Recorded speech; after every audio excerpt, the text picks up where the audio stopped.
Taylor Watch. Welcome back to another episode of Taylor Watch. My God, guys, what the hell? Woo, what the hell? What the helly? Literally. What the helly? That energy burst right there might have been all I had. I think so. I genuinely, that took everything out of me just to tip my head back and say, what the hell? Ooh, I'm exhausted, y'all. What the hell? I'm sure that all of the Swifties in the universe are exhausted, just as exhausted as we are, because what a fucking week. Holy shit. Of course, everything happens on Monday nights. I know. We record all Monday, D-to-D, like we're just hanging out this week, and it's literally crazy the rest of the week. Make sure we'll get into everything in a second. Make sure you stay to the end of the episode. Who knows how long this is about to be. Ugh. Stay till the end of the episode because we do have our Summer I Turned Pretty episode 6 recap. Yep. That was filmed before we knew anything about Taylor and whatever. So go back or watch that whenever you want. Gia, I don't know exactly how I'm going to make it through the next couple of hours. I do think that halfway through, I might have to take a little trip to the kitchen and get a cup of ice and pour myself a tall glass of Pink Whitney. Because first of all, we need to celebrate. Yeah. We need to get it popping. Yeah. We need to get excited. And nobody does that for me quite like Pink Whitney. I know. I feel like Pink Whitney is the only thing that can revive us from, the energy that we've been putting out for Taylor and everything that we've been seeing. It's been so much. So, we love Pink Whitney so much. The 12-shot bucket, the big boys, the little handles, perfect for your at-home bar, pre-gaming, at the beach, whatever it is. So make sure you are taking your shot with Pink Whitney. Woohoo! Love Pink Whitney. But okay, back to business. What the fuck, y'all? Like, we have been teasing and talking about this and guessing and Easter eggs and this and that and whatever for I don't even know how long specifically with this album. And it seems as if I feel like I was hit by a freight train. Like, seriously, it's crazy. And like all of the, Easter eggs that we missed and all the little things and like all the connections that people are making now, it's like almost too much. Yeah. Where I'm like, whoa, this is so much. Like all the anti-hero music video stuff, all the Bejeweled music video stuff. Crazy. The Bejeweled music video stuff is crazy. Yeah. And it makes me wonder, like, really how far back did the planning for this kind of start? Because it does seem to be, it's kind of ambiguous. Taylor, went on a podcast and literally said, but I do think that there's I do think that there's an element to the fact that like bits and pieces of this album existed before maybe she even knew what the whole album was going to look like, and that I think is what's most interesting. But we'll start back at the beginning because just so much has happened, and chronologically it makes more sense to go down the line. Warning. We are both like the most tired we've ever been. Yeah, I didn't sleep. It's crazy. This week has been so crazy, and we've both gotten like no sleep, and as much as we want to like deep dive into every verb that was said, we're gonna just try to do like a brief overview of the podcast because you can go and listen to it yourself completely, and hear what and they also say. Brief for us is like an hour and a half, right? Exactly. Whatever. But before we even start with the whole breakdown, I'm curious, Gia. Obviously, we've seen Taylor Swift on New Heights podcast, a 2-hour podcast. Yeah. And before we get into all the intricacies, how do you feel after watching the pod? Because I like can't really put it into words. No, I don't. I'm having a hard time with it. I don't know. I just I feel grateful. Right? Like I feel I don't know. It's just so nice to get something like that because, we've talked about this ad nauseum, but like we haven't had something like this in so long since what we're thinking is Long Pond sessions in like 2020-ish. So like and that wasn't even that personal like this anyways. It was all about the music. And she talked about Joe a little bit, but like that was like the extent of it. He wasn't in it. Yeah, exactly. So it was just really incredible. The entire time I was just thinking like, I can't believe I'm seeing this. Like I felt like I was intruding a little bit. That's exactly how I felt. I was like, we shouldn't be seeing like this is I'm eavesdropping on a personal conversation. Yeah. Is how I felt the whole time. And I had the same feelings of being grateful, and I also was like, I cried like 1,000 times. Yeah. Like, even in moments where it wasn't like time to cry, like I was just crying. Yeah. I think it's so validating to like someone and be a fan of someone and enjoy their art and enjoy them as a person, and then not necessarily know, like, you know, we hear good things about Taylor all the time and everyone says she's amazing, and we've seen interviews, we've seen videos, we know that she's great. But this kind of interview and this version of her, I don't think anyone's seen publicly. I would go as far as to say, like, what? Like, we don't know this. And it's validating to be like, damn, she really is just like us. Like, she's just so she's funny. Literally just like us. Yeah. She really is. She's a girly pop. Yeah, like she could be like a hot boyfriend, and she's funny as fuck. And she's so cool, funny. And she's having the time of her life. Yeah. And it's just it's so strange to have to peek into that world. Yeah. Like it really is like, what a sacrifice on her part. Yeah. To like allow all of that access. Yeah. Like, I feel like, oh my God, it's crazy. And 2 hours, like, I was sitting there, I was holding my breath the entire time, crying at the time, clenched up. Like, I just was so like, I couldn't believe it. Couldn't believe what we were watching. It just shows like how comfortable she is with Travis and his family, Jason, obviously. And like, completely. I feel like, I don't know, it's just so nice to see her be in a place where she can feel like so comfortable talking, because, you know, we'll get into it, but they do talk about the media and all that stuff. And she's just so unaffected by it. And like, it's incredible. It's really, really, that was so reassuring to see. Extremely. Like, her being so like flippant about the whole thing was so dismissive. nice. Yeah, it was incredible. Incredible. Yeah, just a peek behind the curtain for sure. And it was everything and more. I just feel like, exactly like you said, like, she's a girl's girl. She's someone that I could see like in my friend group, someone I could see like myself being friends with, like her. And some of the things she said and did like reminded me, I was like, am I watching myself? She's talking like, about how her mom called her about the Masters and Travis is in the other room playing video games. Like, that's so boyfriend, girlfriend. And she's going like knock on the door because he's playing video. Like, it's crazy. It's crazy. Yeah. So, okay, let's break it down a little more specifically. We both just took a million notes on the things that we loved about it. But chronologically, we'll go back to Monday. Yeah. Where we had the new guest on New Heights. Who's it going to be? Looks like Taylor. We see the, you know, people find the silhouette, the picture that they use the silhouette for, blah, blah, blah. Like, all signs are pointing to Taylor. Yeah. And then it's confirmed Taylor. She's on the show. It's personal. She's cursing in the, we're doing a fucking podcast. Yeah, It's crazy. Like, even that alone was like, what the fuck? So like, what crazy. are we watching?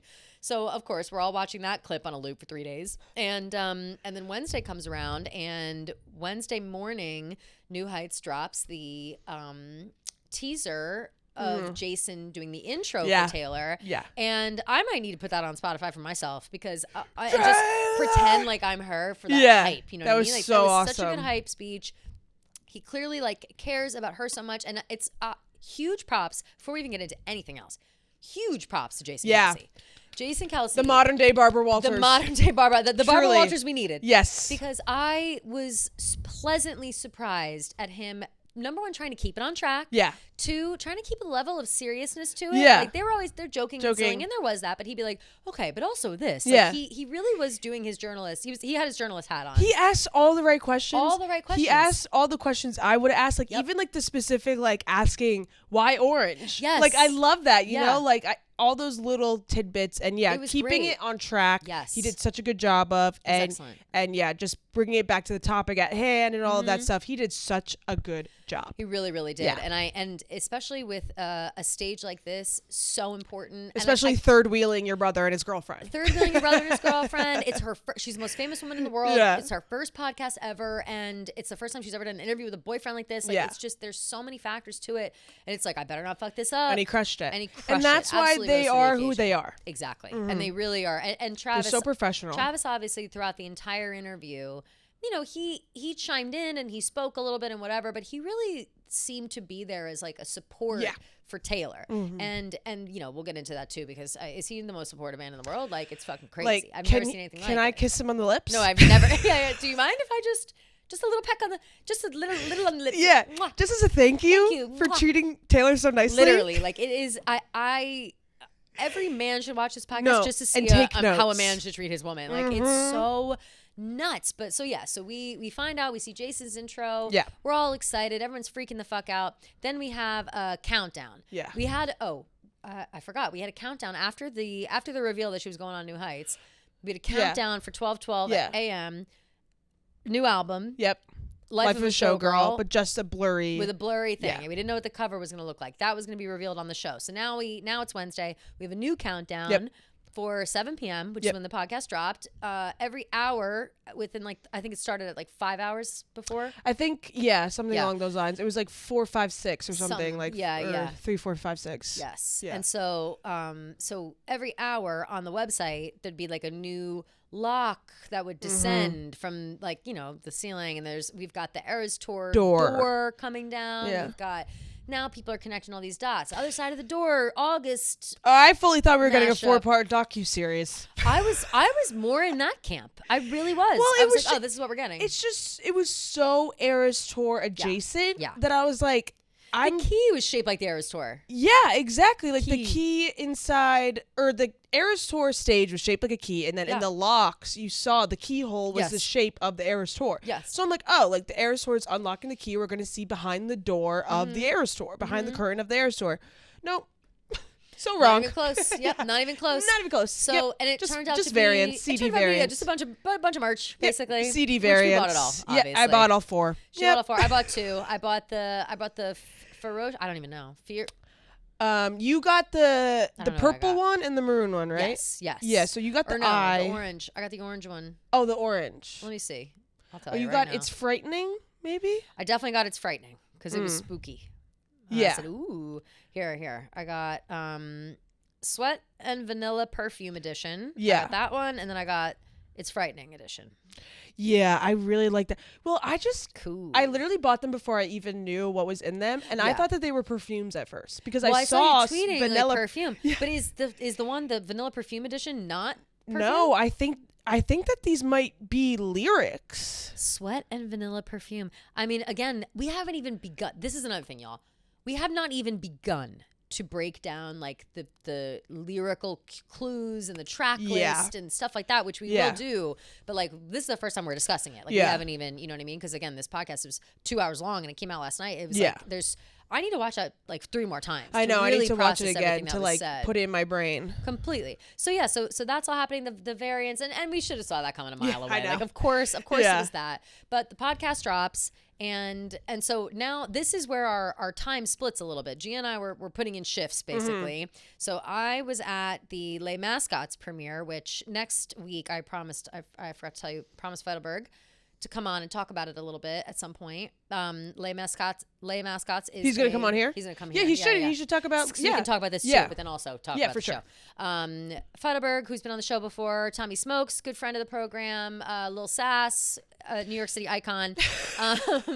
They wrote a TV show. Yeah. And the New York City premiere was last night. They showed the first 2 episodes, and I'm also in it in a later episode. And so everybody that was involved in it, whatever, went to this premiere and whatever. And I hadn't seen it before. It was the first time I was seeing it. So it was really exciting. And it was one of those things where I was like, this is my friends have been working on something for 6 months. And if I'm sorry, I got to go watch a podcast. I was like, I can't do this. That's priorities. Yeah. I was like, it's too much. And I promise I'm going, and I had a dress and it was a whole thing. And you're part of it. Part of it. So whatever. So I went to do that. Gia's boots on the ground, watching it live as it drops. I watched it as it dropped, and I watched all the people pile in. 1.3 million people watching live. Out of control. I wonder what it's at now. How was it like? Were you in the chat?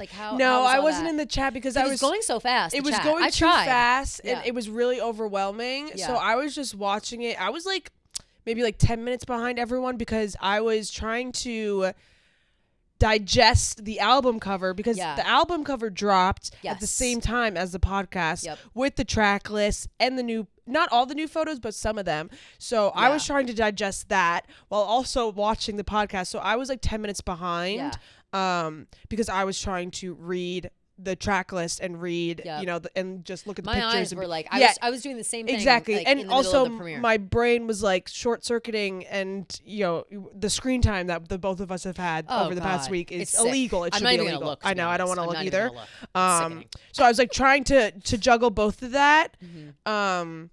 And then I just watched. So I was 10 minutes behind, but I was basically live. Yeah. And so it seemed to me that that initial 10 million views now. It's up to 10 million. As of, let's see, it's Thursday at 1:20, and it's up to 10 million views. So that's fucking crazy. but the people filing in and everybody being there, it was exactly what we thought. It didn't crash until like an hour and a half, almost 2 hours. An hour and 45 minutes. Hour 45 minutes. It crashed, and then shout out producer Jake. He had it all sorted out. By the time I was watching, it was the full 2 hour. Oh, nice. Thing. Okay, so good. I didn't have to go and listen. Yeah, on I Spotify listened to the or rest anything. on Spotify. Yeah, which was great. It was unbelievable. The sheer amount of information in there was just it's almost too much to digest. Yeah, like I feel shell shocked. Yeah, like, I feel I don't know how to describe how I feel. There's almost parts, and it's funny because she was talking about this too, and with the Eras tour. Sorry to keep jumping, but no. This is how we have to. Let's just do it like this. She was like, I wanted the Eras tour to almost be like the algorithm. Yeah. Where like things were happening fast and, you're scrolling through and, lights are flashing and you're stimulated the entire time. And I knew it worked because everyone was saying that they had concert amnesia. And I was like, yes, my plan has worked. Yes. And I was like, well, I literally have podcast amnesia. That's exactly how I feel. Because I can't, there was clips of them talking. I was like, did I watch that? And then I was like, wait, yes, I did watch it because I had it in my notes. Yeah. I was like, wait, what? It's like, I don't even remember. I was trying to read through my notes again, like this morning or like an hour ago, a couple hours ago. And I was like, wow, I forgot about that. Like I literally watched it 6 hours ago. So what do you mean I forgot about it? Like it's crazy. It's crazy. Yeah. So we're gonna do our best, and I know that we keep saying that, but it's really because we're so brain dead. Like I know that this is like an important thing. Yeah. But like you gotta watch it. Like I think is mandatory. Yeah, mandatory you have watching. to watch it. If you were listening to this podcast, you have to listen to that podcast. Yes. Because there's gonna be tidbits and stuff that we miss. Yeah. And I'm just telling you right now, every single moment that you freaked out at, we freaked out at. Yes. Like so if we miss like a main moment, we're sorry. Yes. But yeah, I think we should just go like kind of how they went, talking about like how they kind of like got together and stuff. Love and then that. And go in. The Masters Eras tour and then the album. Perfect. I think that's great. Perfect. It started out with Jason's amazing intro. I immediately like. My problem here is that I think that every single word out of Taylor's mouth is hilarious. So every single thing here is just like a quote from Taylor. And starting off with, thank you for wearing the merch. She was like, thank you for wearing the merch. It really goes a long way. Looking into my own eyes, I feel much more comfortable. And I was like, you're so fucking funny, Taylor. She's like, so funny. You're our best friend. Like, this is crazy. So, and she loves new news. We found that. Like, she hears Travis yelling it from across the room. So she's like a fan of the pod. It's her favorite podcast. Like those things, you get it all out of the way. And they launch into like the how did you actually get together, the dating thing, and Taylor says that Travis is using this podcast as his own personal dating app. And I was like, that was so you're so fucking funny. Like that just hilarious. shows how like silly Travis is and like kind of how like aloof he was to the whole thing. Like he literally thought that he could meet her because he knew the elevator lady at Arrowhead, and he thought that she would like let him down to go meet her. Let him go see Taylor. Yeah. Like, hey girl, let me in that elevator down to her suite or down to her area. So funny. Which is so funny. But that's what Taylor explained. She was like, after when I saw like him talking about it on the podcast or whatever, I was like, well, did he ask anyone? Yeah. And everyone was like, no. Yeah. Like he didn't do any of the proper channels to try to meet her. Yeah. But she said that eventually, like once he had said that on the pod, all of a sudden all these people started coming out of the woodwork and vouching for him. Yeah, she said like, actually, he's her great. cousins were texting her. Which remember we've seen like the cousins with Travis. When they were they posted his locker room. Remember his locker in the locker room. Yeah, and she said Andy Reid, and she said like some of her friends reached out to her. And, people were always speculating that it was like the Tellers maybe. So yeah, that makes sense. It also, a really funny part was she was like, he threw a man tantrum. He's like, he threw a man tantrum because like I didn't respond, whatever. It's like so wild to be like, I want to date you on the podcast. Wait, she said, and she said this dude didn't get a meet and greet, and he made it everybody's problem. That was the funniest shit. Like she just. The energy, I love how she's like ripping on him. No, and she does that by the way the whole podcast, and that is to me I'm like that's so funny, like that's so girlfriend and so real and so. But that line this dude didn't get a meet and greet and made it everyone else's problem. Fucking love that. And that's so true. And he just was like, like just so he was butthurt. And then Travis in this moment is just like, yeah, well, he's like, it worked out. Yeah. He's just like being funny about it. And there was a really great sweet quote that she said, she was like, this is sort of what, she's like, if this guy isn't crazy, like, this is sort of what I've been wanting and been writing about since I was a teenager. Literally so fucking cute. But like, so funny. She's like, well, if this guy isn't a psychopath, yeah, like, right. this is exactly what I've been wanting. He's normal, yeah. And I think didn't he say something like, yeah, I knew. Like, I knew what you needed. I have that. He goes, I was standing there at the Eras tour and listening to every single one of those songs, and I was like, I know what she wants me to do. Yeah. Like, but that's it. Yeah, he's right. She's literally writing the he's blueprint. The only one, how you get the girl. Yes, like he's the only one smart enough to try. Yeah, you exactly. know? It's crazy. But something that Taylor then said about Travis, obviously talking about him just as a person, she called him a human exclamation point. And she was like, he just brings so much joy, and like he just brings this energy and this excitement. And she's like, I use more exclamation points in my texts now because of him. Yeah, like, it's so cute. She said he's like the enhance color button. Yeah, which is so sweet. And Jason's face sweet way to say that it, entire time, like when she called Travis like a human exclamation point, it literally looked like Jason was about to tear up. 100%. It was really, really, really sweet. They are all there. And they're so in awe of the way that she talks too, like the way that she describes things. They're so in awe of, and like so her describing him as like an exclamation point, like you could tell Jason was like, yes, like exactly, great explanation. She's just so good with words. Yeah, and she's so smart. I love how smart. I love how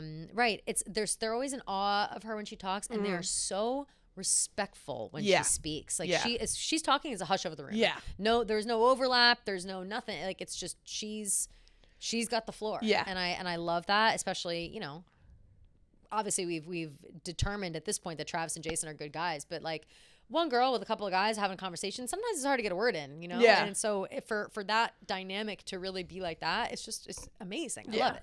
Yeah. But she wait, I have something written down. I thought everyone was out there at the same time. I don't know what that means. Huh. I thought everyone was out there at the same time. I don't know. Oh my God, it was when she was talking about football. Oh, yeah. That was really funny. She was talking about football, and they were going on a little bit about how like Taylor knew nothing about it, but was asking Travis questions, and Taylor complimented Travis in that moment, being like, you didn't make fun of me for not knowing. Like, you were okay with the fact that I knew nothing about football and was like asking dumb questions or whatever. And she loves the no dumb questions part. I think she said that. Yeah, she did. Yeah. And so she was talking about how she was asking him, like, how did it feel to like get on the field and like look across the field and see your brother? Yeah. And they both were like laughing. It's like, well, we're both, you know, we're both on offense. So yeah. we wouldn't be on the field at the same time. And then that she like into the mic was like, I thought everybody was on the field at the same time. Yeah, that was really funny. It is so true. Like if you don't know football, like to be honest, I don't know if I knew that. In my head, I was like, yeah, they're like, you know, peacocking from across the field, like that kind of vibe. Like I don't know if I even thought about that before. So it's funny, it's sweet. And she, you know, she talked about football for a while. She's like, I'm super into it now. Like I'm running around the house. I'm cheering. We've drafted Xavier Worthy.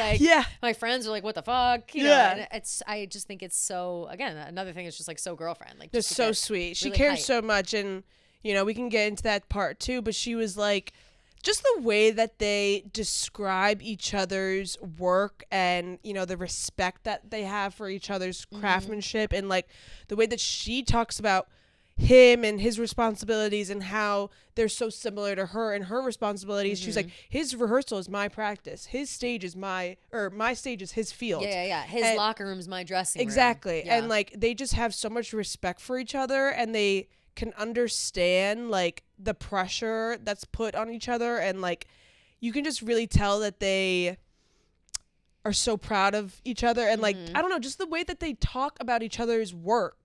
They're so respectful and proud, and they're into it, and they just, I don't know, they just really respect each other and what they do, and there's so many similarities that they didn't realize that they had. I think that respect too comes from a place of it being so similar, because each of them know what it's like to go through that, like their version of that, and their versions are really so similar. So it's like, oh man, I know how I feel in these moments. You must feel that way too. And I mean, that in itself is a great way to bond as a couple, as friends, as anything, and because it's like, you know, who can relate? And it's like Travis can. Yeah, like that's exactly. maybe one of the only people that can relate to Taylor Swift. Like that's who, you know, that's so true. In actuality, you know what I mean? Like we all so say we relate, like she's just one of us, but when it comes to her job, it comes to her job Yeah. and her fame and her success and all that stuff, Travis really is on the same level. Yeah. Like it's crazy. Yeah, and that was so evident throughout the whole podcast that they just really respect each other and they just are so proud of each other's work. It's really cool to see. Extremely. Yeah.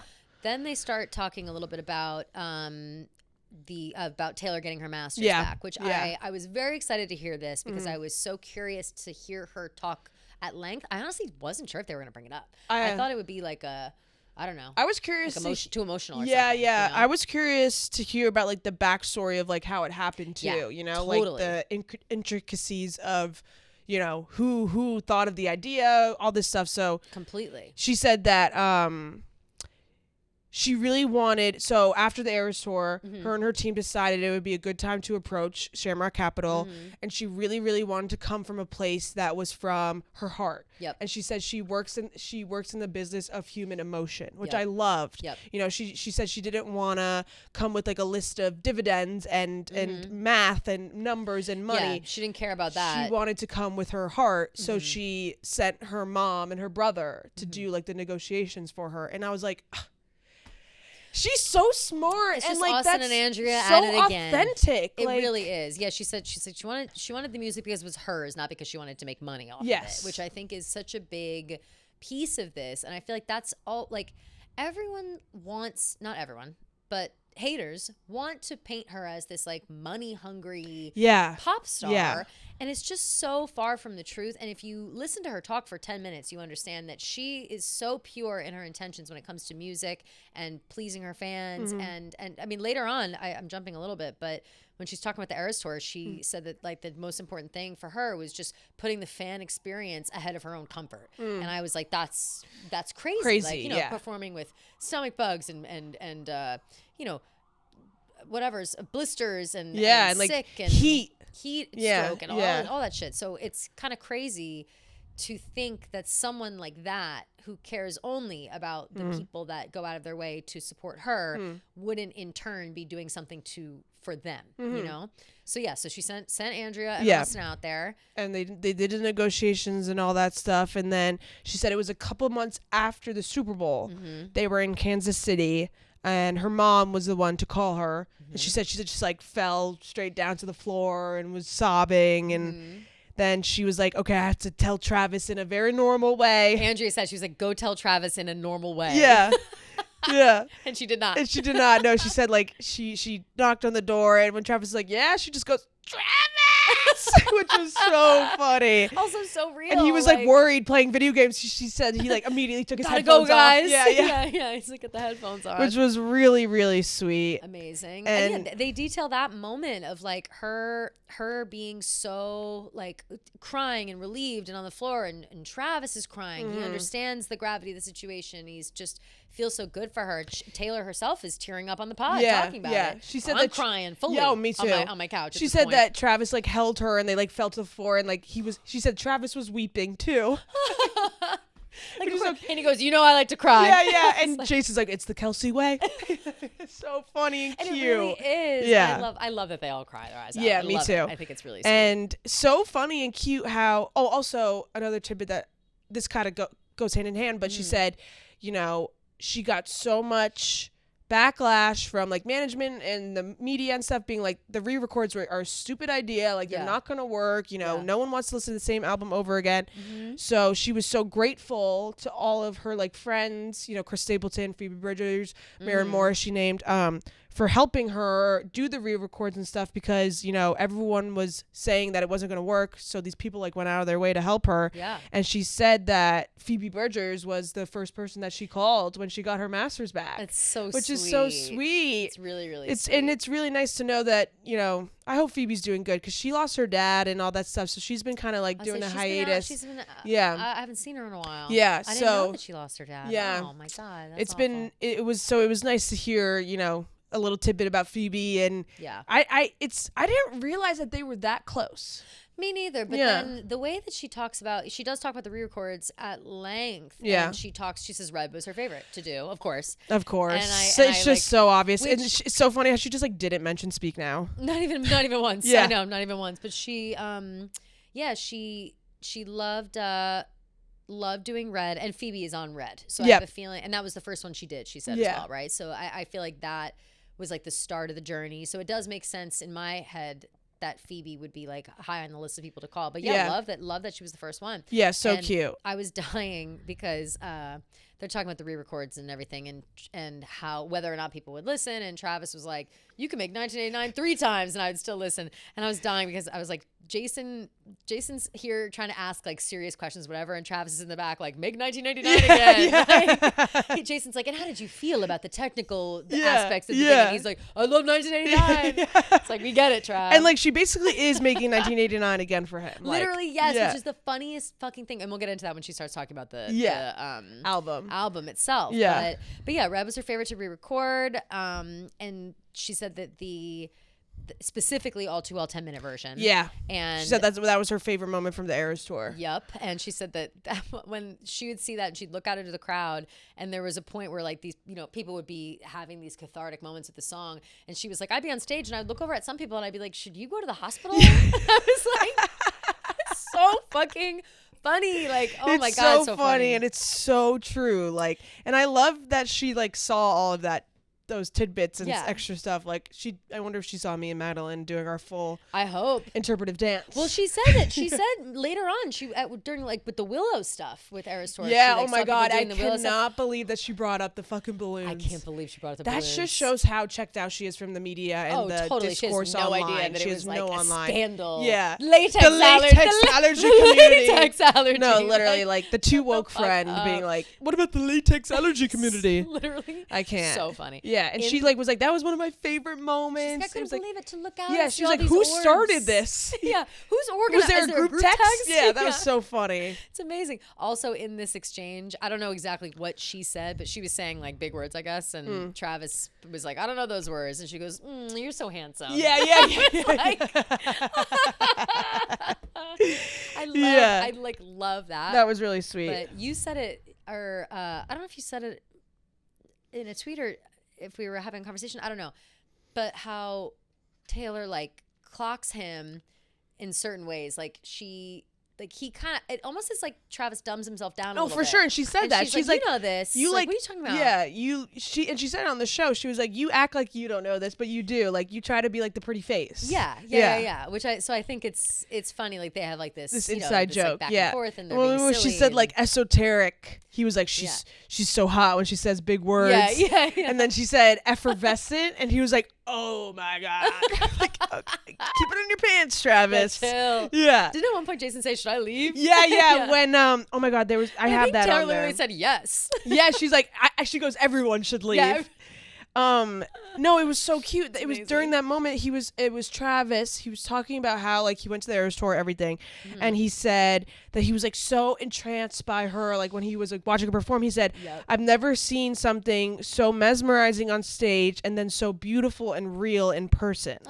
So cute. It's so cute. And Jason also, goes, should I leave? Yeah. But also so she cute. is like, and especially now that we've seen this 2-hour podcast, she is so beautiful and real. Oh my God, she's so beautiful. I staring, like I couldn't keep my eyes off her. I was texting Kevin Clancy last night because his girlfriend was watching, and I was like, he was like, hey, she's sobbing or whatever, and I was like, I'm literally, it's like Coco Melon. Like I feel like I'm a little baby. Like, and they put on like Miss Rachel for me. Like I was like drooling out of the side of my mouth, like staring at Taylor, being like, oh my fucking God, she's like, so beautiful. It's crazy. And then also with that, she was saying that she's grateful for New Heights because it got her a boyfriend, and then Travis was saying we have to give the Eras tour credit because if he had never gone, he wouldn't have been so mesmerized and so captivated and left with such a desire to meet her. I never would have gone on the pod, and then I never would have gone on the pod and told everyone how butthurt I was. Yeah. Which is so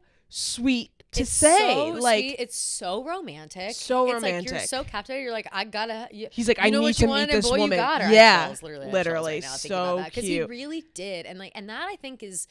It doesn't get lost in the sauce because I know that we bring it up all the time how Travis like made this happen. He manifested. Even Taylor said it. She was like, he manifested this. Yeah. Whole thing. But I do think that there is something to be said of his confidence and he's so sure that he was like, this is gonna work out. Yeah, I'm gonna date Taylor Swift. Yeah, and then he did. It's just like, well, she said like, this is like everything I've been dreaming of. Like, he basically stood outside of her house with a boombox, like exactly what she's always wanted. It's incredible. And then he said like, you know, he was so mesmerized by her, like so captivated, and then he got her in a room, and it was like he's known her forever.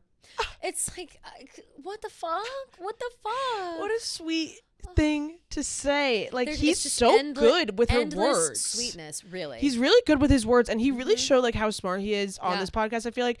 And just the way he describes like her, and they're so complimentary towards each other. Yes. And it's just so it was really sweet to watch. Yeah, they love each other so much. It's so crazy to see like how much they love each other, and they just could not stop complimenting each other the entire time. Right. So it was just really, really sweet. It's unbelievable. I also they were talking a little bit about the Eras tour in general, and how when they first started dating, obviously Taylor was in the middle of the tour, and that things were a little different for her because she, you know, it'd be like physical therapy every day and stuff like that. So she said that they were like comparing physical therapy stories at one point, being like, what do you do for this? And what do you do for this? Jason steps in, he's like, have you ever wrapped your ankles? Like he's, you know, saying football stuff. But Travis said that she would like end the show and go back to her hotel room, and there's like acupuncture set up and like all kinds of stuff.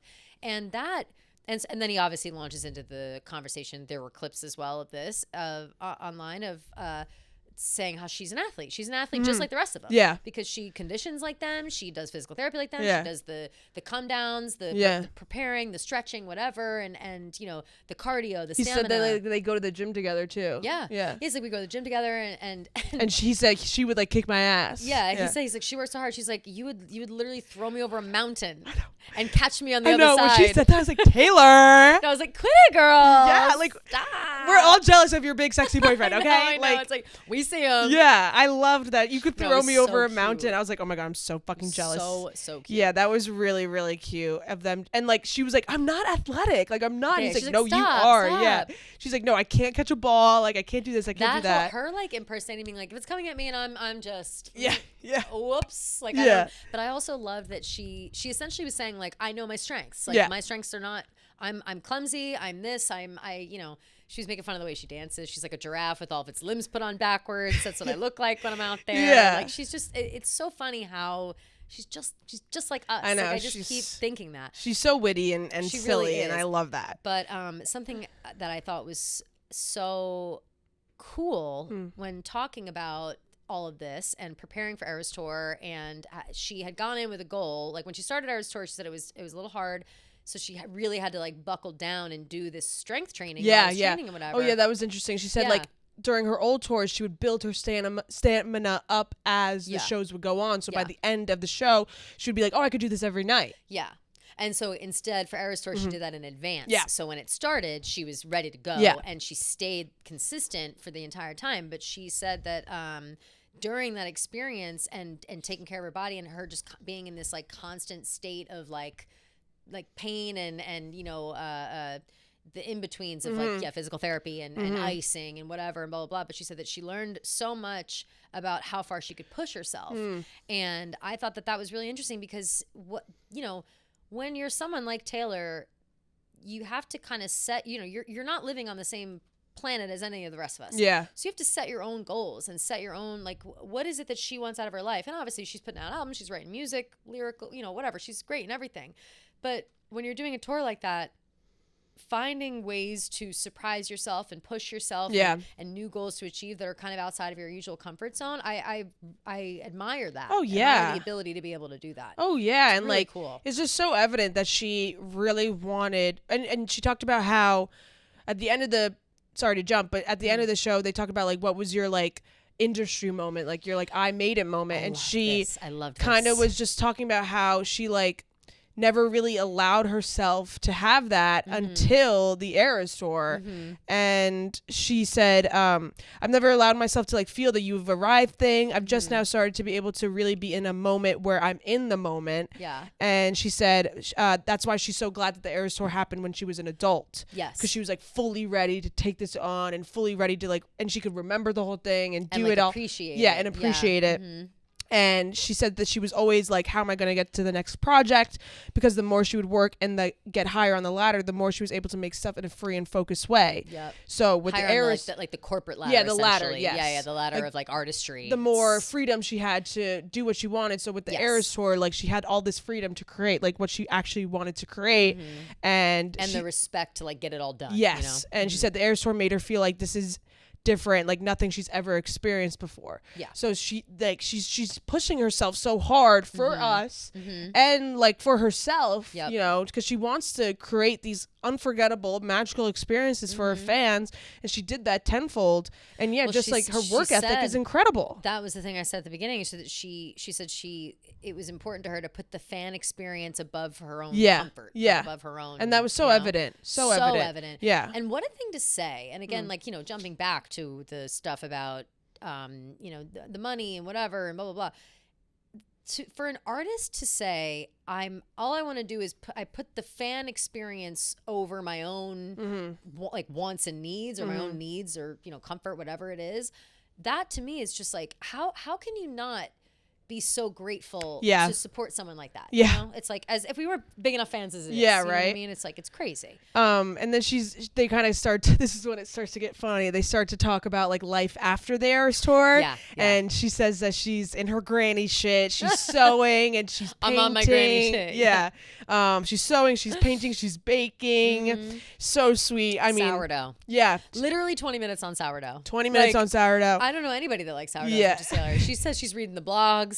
I was wait. Oh my, she said, "Girl, I'm on your blog." Girl, I'm on your blog. Yeah. Girl, I'm on your blog. Yeah. You have sourdough, girl. Imagine you have a sourdough blog. You're like, we need Bessies to call in and be like, do you have a sourdough blog? Yeah. You know? Like, that was so funny. So crazy. And she's like talking about all the sourdough puns that she's been making and all the different types of sourdough she's been making. Blueberry lemon, cinnamon swirl, cinnamon raisin. Sounds so good. And sounds unbelievable. She's like, swirl, I gotta try that. Yeah. And she's like, you know, I just have been sending them to all my friends and everyone. Like, does anyone need sourdough? And it was so funny when she was like saying all the puns. Yeah. And then she was like, loafing him was bread. No. And she starts cracking up and Travis is like, huh? And she's like, oh, you don't know that one. Yeah. He's like, I love you. It wasn't on the tour. Yeah, it wasn't on the tour. Yeah. That was so funny. It wasn't on the tour. I was dying at, it's a loaf story, baby, just say yeast. Yeah. And she says it like that, baby, just say yeast. Yeah. I don't know. Like, and Travis goes, that's what she said. Yeah. It's just like, it's so, I was laughing so silly. Much. Yeah, they're so silly. But I loved that jumping tidbit. back into, I forgot, in Eras tour, well, I think we get back into it again too, but Eras tour stuff, she was saying how during the Eras tour, she was so focused on, like, they you know, they spent time and they talked and hung out or whatever, but her focus of the week was what acoustic surprise songs are we doing and how to say welcome in Portuguese. Yeah, like, stuff she like said that. I only had the brain width for what was my acoustic mashup. Yep. Yeah, I loved that too. Which was so funny. And I was like, you know, she really is just like us. Also, she's got an aura ring on and she wears it on her middle finger just like me on the same hand. Unless it's a different, like, thick ring. Yeah. But it looked exactly like this. It did look like an aura everybody ring. knows what they look like. Yeah. And so that to me also is like, oh, she takes care of her body. She's sure trying, you know what I mean? Or whatever. Yeah. And then, you know, they continue on with the funny conversations about the sourdough. And then I don't know I think this isn't like kind of the same conversation, but they're talking about Travis being obsessed with otters. Oh my God, the otter conversation was, which is like such a couple thing. It's like such a couple thing. Watching cute animal videos together. Completely, but it was the way that she broke it down. It was like, I don't, you know, they kind of were starting to dip into like the internet stuff, and she was like, I'm really not online. I don't see much of the internet at all. But when Travis shows me otter videos, and then all of a sudden it gets to like, well, Travis wants an otter, and then Taylor's like, no. Travis wants to rescue an otter and have it indebted to him for life. Yeah. Like, that's what he wants. He wants to find an orphan otter, save it, and it be his friend forever. Yeah. She's like, he wants to find an otter stuck in a shell, and he saves it. Like, he doesn't want to rip an otter from, like, its mother's hands or see it in a zoo. He wants to save an otter in desperate need of help, which was so funny and cute. That's also such a guy thing. Like, guys every guy has a hero complex. I swear to Oh, God. 100%. Like, all they want to do is like save. And I feel like every guy's favorite animal is an otter. Absolutely. Like my ex-boyfriend's favorite animal was an otter, or like Connor Griffin's Otters favorite are animal cute. is an otter. They are very cute. Otters are super cute. But there was like another line. Travis at one point had said like, she makes me so much better. Yeah. That was a sweet thing. And then also she said something like, he was complimenting her and she was ignoring it, and you know she can't take a compliment, and for the most part, and she said that he sees what he wants to see and it bodes well for me. And I thought that was hilarious. Especially with like the athletic conversation. Yeah. And also with that too, with the athletic part, like he was like, you're really good at beer pong. Like when we play beer pong together, you lock in. No, I really was like, okay, now I need to play beer pong with Taylor Swift. No, I'm like where is she playing beer pong? I don't even play beer pong. Like I do play beer pong. Like where is she playing beer pong? Like I know. I have no fucking idea. It's so Sometimes fun. it just happens. But it's like of course, like Travis. But of course and his Travis boys loves to play beer pong. Yeah. You know, it's like of course. That was really funny. And also another really funny part too, was that she was like, I think this is actually, oh no, sorry, yeah, this was during the Eras Tour part. They were talking about like when Travis went on stage. Yes. And This whole thing was crazy. Oh, this is when she said you can throw me over a mountain. Yeah. Because they were like, oh, Travis did such a good job. And Travis was like, I got on stage and I just blacked out. Like, I just stood up and I had no idea what I was doing. All I was thinking, like, don't drop her, don't drop her.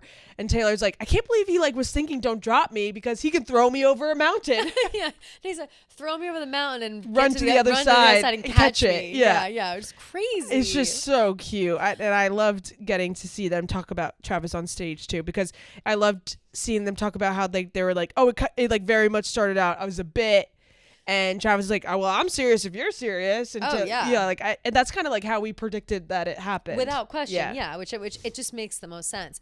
I have something here. Maybe this will jog your memory. I have 5 asterisks next to it. So clearly it was important, but I don't remember. I have generational bonding. Did she say something about that? Generational bonding. Could it have been like... No, because she talks about Scott's heart stuff later. Yeah. I can't remember. I have it all. I have it starred up like it's important, but I can't. Maybe it was about Scott? Maybe, but she doesn't talk about him till way later. Mine's all in chronological. Oh, okay. But I don't know what that was for. So mine is not in chronological. Well, sorry. There's something about generational bonding in there. Well, okay. And then, the Willow Balloon talk, we touched on that. And then she said, and it's been clipped now a million times, the Easter egg thing is getting a little Zodiac killer, but as long as they like it. Yeah. And I was like, I love that. Let's keep it popping. Like, who knows? And she also said that I'm never going to plant an Easter egg about my personal life. Very important to note. And let's remember that. Clock it, girls. Clock it, Gaylors. Tell them, Gaylors, eat shit. I think the Gaylors were literally like rolling over. No, like last night. They probably all deleted their accounts today. Like they're all, how do you dead. She ended that. No, like, they're dead. How do you show face after that? No, I don't know. You can't. You absolutely have to call it quits. But yeah. But speaking of Gaylors and stuff, like we can start talking about like when she was talking about the media and stuff. Yes. Because I thought that was a super interesting conversation, especially as like someone who deals with comments and stuff, as we both do. Like, I was literally taking notes on this. No, literally, like, for me, not just for this podcast. Yeah, like, totally. I was like, this is her gold. saying you should think of your energy as a luxury item. Not everyone can afford it. I fucking love that. That's gonna be my Bible for the rest of my life. I told my dad called me this morning, and it was like talking about the interview or whatever, and I told him that quote, and he was like, "Oh wow!" And I was like, literally, I might print it out and put it over my door. No, like, seriously, to remind myself, don't waste your fucking energy on fucking losers. Don't waste your fucking time. And she goes, yeah, like she's like, I've been in places where it affected me, and then I just had to separate because your time is a luxury, and your energy is a luxury, and not everyone can afford it. And she's like, but also I see other people. They'll see some comment here or there, and it'll ruin their day, their night, their weekend, whatever. Yeah. And she's like, how are you going to let some guy calling you mid ruin your day? Yeah. And I was like, that's so funny. I love her for that. So real. Like, I know, so real. Because, and I think Jason honestly needed that conversation because Jason kind of gets into the woodwork sometimes completely. too. And Travis said that. They were like, he had to get off Twitter for a while. But listen, I so get it. I so get it. Yeah. It's so frustrating. Like, it's hard to wrap your head around the stupidity of people. Yeah. But that's it. It's like, your energy is a luxury, and not everyone can afford it. And those fucking trolls cannot afford any of our energy anymore. And she was like, even if my name is in a headline or something, like, it's not my business. Yeah. Which I love too. I love that She kept like reiterating, like, it's just not my business. Like, out of sight, out of mind. Don't And I even love need to that for know. her. Like, I feel like, and she said, my comments have been off for X amount of time, for almost 10 years. And Travis like made a little comment. It seemed like Travis like was like, oh yeah, I realized that. Like, seemed like maybe he like was gonna shoot a shot in the comments or something. Yeah. And she's like, I've had my comments off, like all this stuff. So like, she just really does not give anything the time of day, and I love that for her. That's the energy she should be keeping, and that makes me happy because like when all this discourse happens around like a headline or something like that, where it's like, I feel bad for Taylor in this situation. Like, it's nice knowing that she probably didn't even see it and she doesn't give a fuck. I completely agree. Yeah, especially with all the Trump shit too, probably. Like, oh, of course. Like, and she said like she has people that like keep her up to date essentially. Yeah, she's like, I have people that will tell me what's going on. She's like, I have my ways of knowing like keeping up with my fans and knowing what they want from me and knowing like the general gist of like how they're feeling. Yes. So, like she says, like she has her ways. So like, okay. And I trust that. Whatever that system is, A+. And clearly because she was on Twitter like liking a bunch of tweets. So of course, right, which is exciting in itself. Very cool. I laughed about they were talking a little bit too about like the first time she met Jason and then kind of again back to Travis like kind of shooting a shot or whatever, and she said like the first time she met Jason, he's like passing children through windows and it's like, who are these kids or whose and kids he said are that these? Like he's like, I just beer bonged with the Bills Mafia and now I want to jump through a fire table. And Kylie's like, maybe later, Jason. Can we not do that now? And then Taylor was like, I've seen her have that exact same conversation with your 4-year-old. I was like, you're so funny. Funny. I was just kicking my feet at everything she said.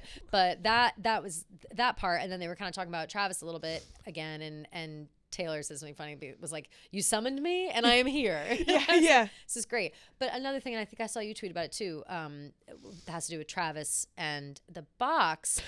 I have that, You say that because you love that too. I loved love that too. That moment when they were talking about, going in the suite and all that stuff. And I just love Travis's perspective on this. He said that he loves now that there's cameras on the suite because he gets to see like all of his friends and family and Taylor and everyone getting to go so crazy and celebrating and having such a fun time in the suite, like, and all this stuff. And all the years prior, he never got to see that. Yeah. So he's like happy now because he gets to see like all of his friends being so happy and celebrating. And I just loved that perspective from him. Like, what a way to take something that is pretty invasive and see it in a way that's positive and see it as a way that's helpful towards him and helpful towards Taylor. And I'm sure Taylor appreciates that he has that perspective of it. Absolutely. Because I feel like it's so awkward being like, everywhere I go, there's going to be cameras on us. But in Travis's head, he's like, yeah, and I want to see you. Absolutely. Which is so cute. No, it's adorable. Yeah. And I also think like, it's just, what a way to combat FOMO. Like, I feel like it's like, he's obviously playing football, but it's like all my friends and family and besties are up in the thing. Yeah. I'd be like, I don't want to see you all having fun without me. But like, it's, he's just so happy that everyone is there and together. And he just seems so like genuinely. Yeah. I don't know. Positive. He's just a positive guy. Person. Yeah. And Human exclamation point. Human exclamation point. And she was also talking about the suite during the Super Bowl and how like people were like throwing elbows and you had to like fight for your life to stay up, which was hilarious. Very funny. Yeah, it was so good. Something she also said, or they were talking about, the media scrutiny and all that shit. And she had said like, or Jason asked something along the lines of like, does it bother you? And they're like making shit up about you, basically. This is not quotes from Jason. This is basically what he was saying. It's like, does it bother you? Do you think about it, like the rumors, the fake shit, whatever? And she said that she was like, no, I don't think about it, whatever. Like, we're busy having an actual relationship. Yeah. Like, I'm not thinking about the love that part too. And she was like, if we too. were constantly talking about what people were saying about our relationship, we would never have a relationship. All we'd be talking about. That's all we would be talking about. And I loved that. Like, they never talk about the noise. They never talk about anything about that. And she said, the only, like, if anything, they'll send each other like an insane rumor, like, the rumor about her being the bear and Happy Gilmore. Yep. She's like, oh, apparently we're buying a house in Lake Como. Yeah. Like, did you hear? We bought a house in Lake Como. Yeah. That was really funny to me too, because it kind of made me think about like the Cleveland rumors. Remember when they went and it was like, oh, did you hear? We bought this house in Cleveland. Yeah. Like, which who knows? But so that was really funny too, and that was really reassuring. And I think Travis is so positive that, and he mentioned something briefly too. He was kind of like, I've always kind of cared about like what people thought of me and stuff like that. So he said that he's always cared, and that in dating her, wait, let me see if I wrote down the quote.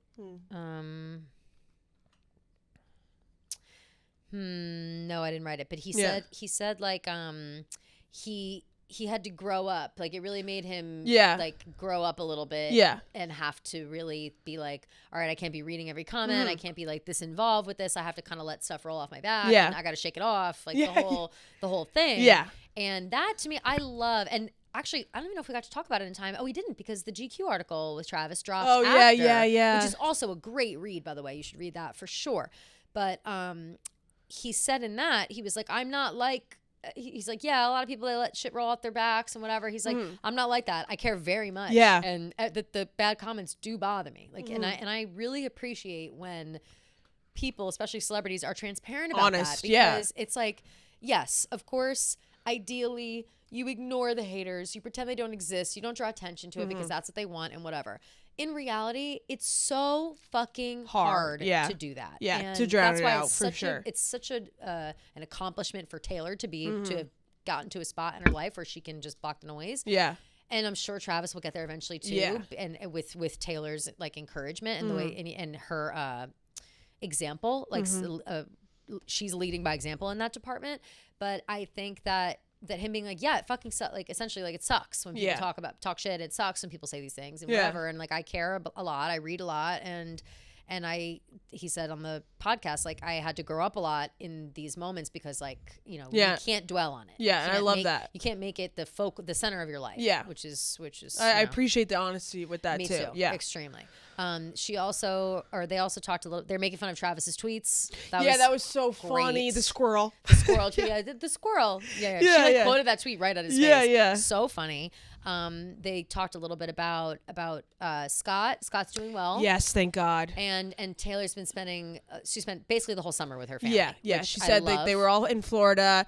And she said, like, even though it was such a scary time, she was like very grateful because she got to spend so much time with her family, and how like it was kind of a roles reversal where, you know, when she was young, she would stay up all night on the phone with Abigail, and her dad would have to tell her to get off the phone. And now Austin has to tell his dad to get off the phone because he's calling all of his friends, because he's like, my dad's the most social person on planet Earth. Yeah, he's like supposed to be He's supposed to be resting after a quintuple bypass, crazy. Which she said was unexpected. Yeah, it was. He went in for like a bypass, and it turns out it was 5. Yeah, which is crazy. And all of his EKGs were normal. Yeah, it wasn't until he got like a resting stress test. So now like Scott's telling everybody to get a resting stress test. And as they should. Yeah. You know what I mean? Like, if that's something that can be avoided. But you know what's so funny about Scott? Like, hearing that anecdote of them having to like literally take his phone away so he would get rest in the hospital after his quintuple bypass. So funny.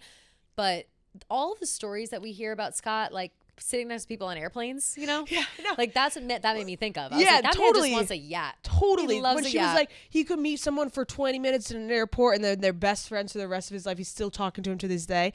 That reminded me of that story of that person who said they met him in an airport, and he's handing out guitar picks, and he's just being so nice and chatty and everything. It's like, I mean, my dad's kind of the same way, honestly. My dad can literally talk to a wall. My grandpa's like that. Yeah. My dad is not. My dad doesn't want to talk to anybody. He avoids everyone like the plague. He's like, what do I talk to these people for? Like, that's my dad. But my grandpa is like that. Yeah. If you have a pulse, my grandpa's chatting you up. Exactly. Like, that's just, so that was a really funny tidbit, and it was really nice to know that he's doing well. And she said that her mom's doing really well too. Yep. She said something about her mom, that she like just got something or something. I forget what she said, but she said like her mom's doing really well too. So that was good to hear. I don't know. I missed that. I forget what she said specifically, but she said I heard her say she was doing well. Yeah, basically implying that like her mom is doing great. That she's great. And they were all in Florida. Travis was having practice, so very nice time for them. That's wonderful. Yeah, it really is, and it's just and those are the things like.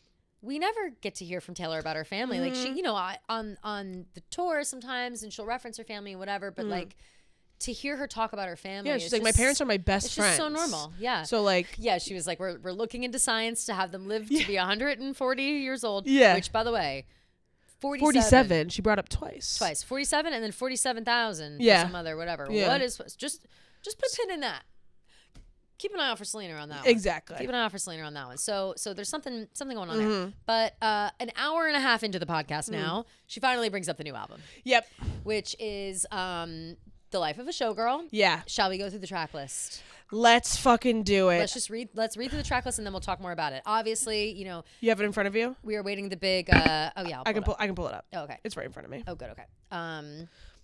So she shows us the cover, the first cover, and it's her. It's green and orange. She's laying in the water. She and, said all the photos were taken by the same people who did Reputation. I have their names. Mert Alice and Marcus Piggott. Let's go. They did Taylor Swift's Reputation photo shoot, and she said she really wanted the album cover to represent, you know, because she said the theme of the album is a peek behind the curtains, life behind the curtains, life behind the show. Yep. And she said she really wanted the album cover to represent that. And she said, like, every night after the show, she would usually end up in the bathtub at 4 a.m. Yep. So that's kind of, she said she didn't want something that was like super extravagant and glamorous and on stage. She wanted something that represented that. And I love this cover. I'm obsessed with it. I was gagged. Absolutely gagged. First of all, from all this these cover. Fucking photos. Oh. Are you like, joking? Literally chills beyond.